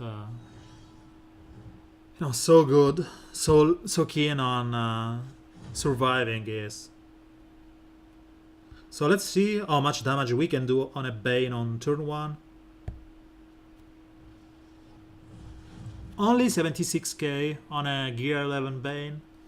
It's good, right? It's a good number.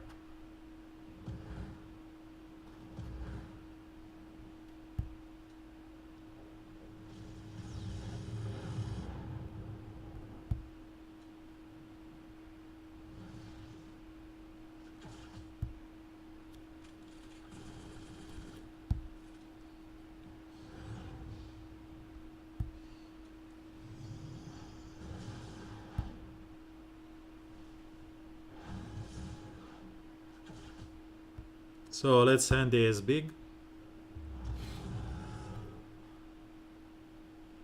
Okay. I suppose I will call it off for now at least.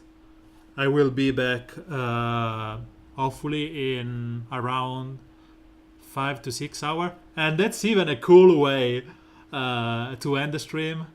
Because as soon as I ended up into the into the game, I've been offered this gem of obsidian with this big greedy face on top of it. So instead of the usual close-up of the stream, I will leave it with this one. And yeah, so Larfreeze. Last words. Larfreeze is pretty good. Atrocitus is even better. He can enable some good composition, and yeah, this month hero are all pretty good. Even Star Sapphire or Jon Stewart in their right composition are good. There's this neat interaction between Star Sapphire, Larfreeze and Starfire. Who can Larfreeze can enable death immunity on Starfire on turn 1, and then she can snowball out of control with her third, buffing up Larfreeze. As I said, it seems that third skill on Larfreeze is not getting his coefficient correctly, but maybe it may have a lower coefficient than is first. The third skill is not guaranteed to purge, even though we have been told that it should. And that's it. I will see you in a bunch of hours if you want to. If you are watching this on YouTube or you are watching the VOD on Twitch, please follow or subscribe on Twitch. If you have Twitch Prime, it's free. And subscribe on YouTube.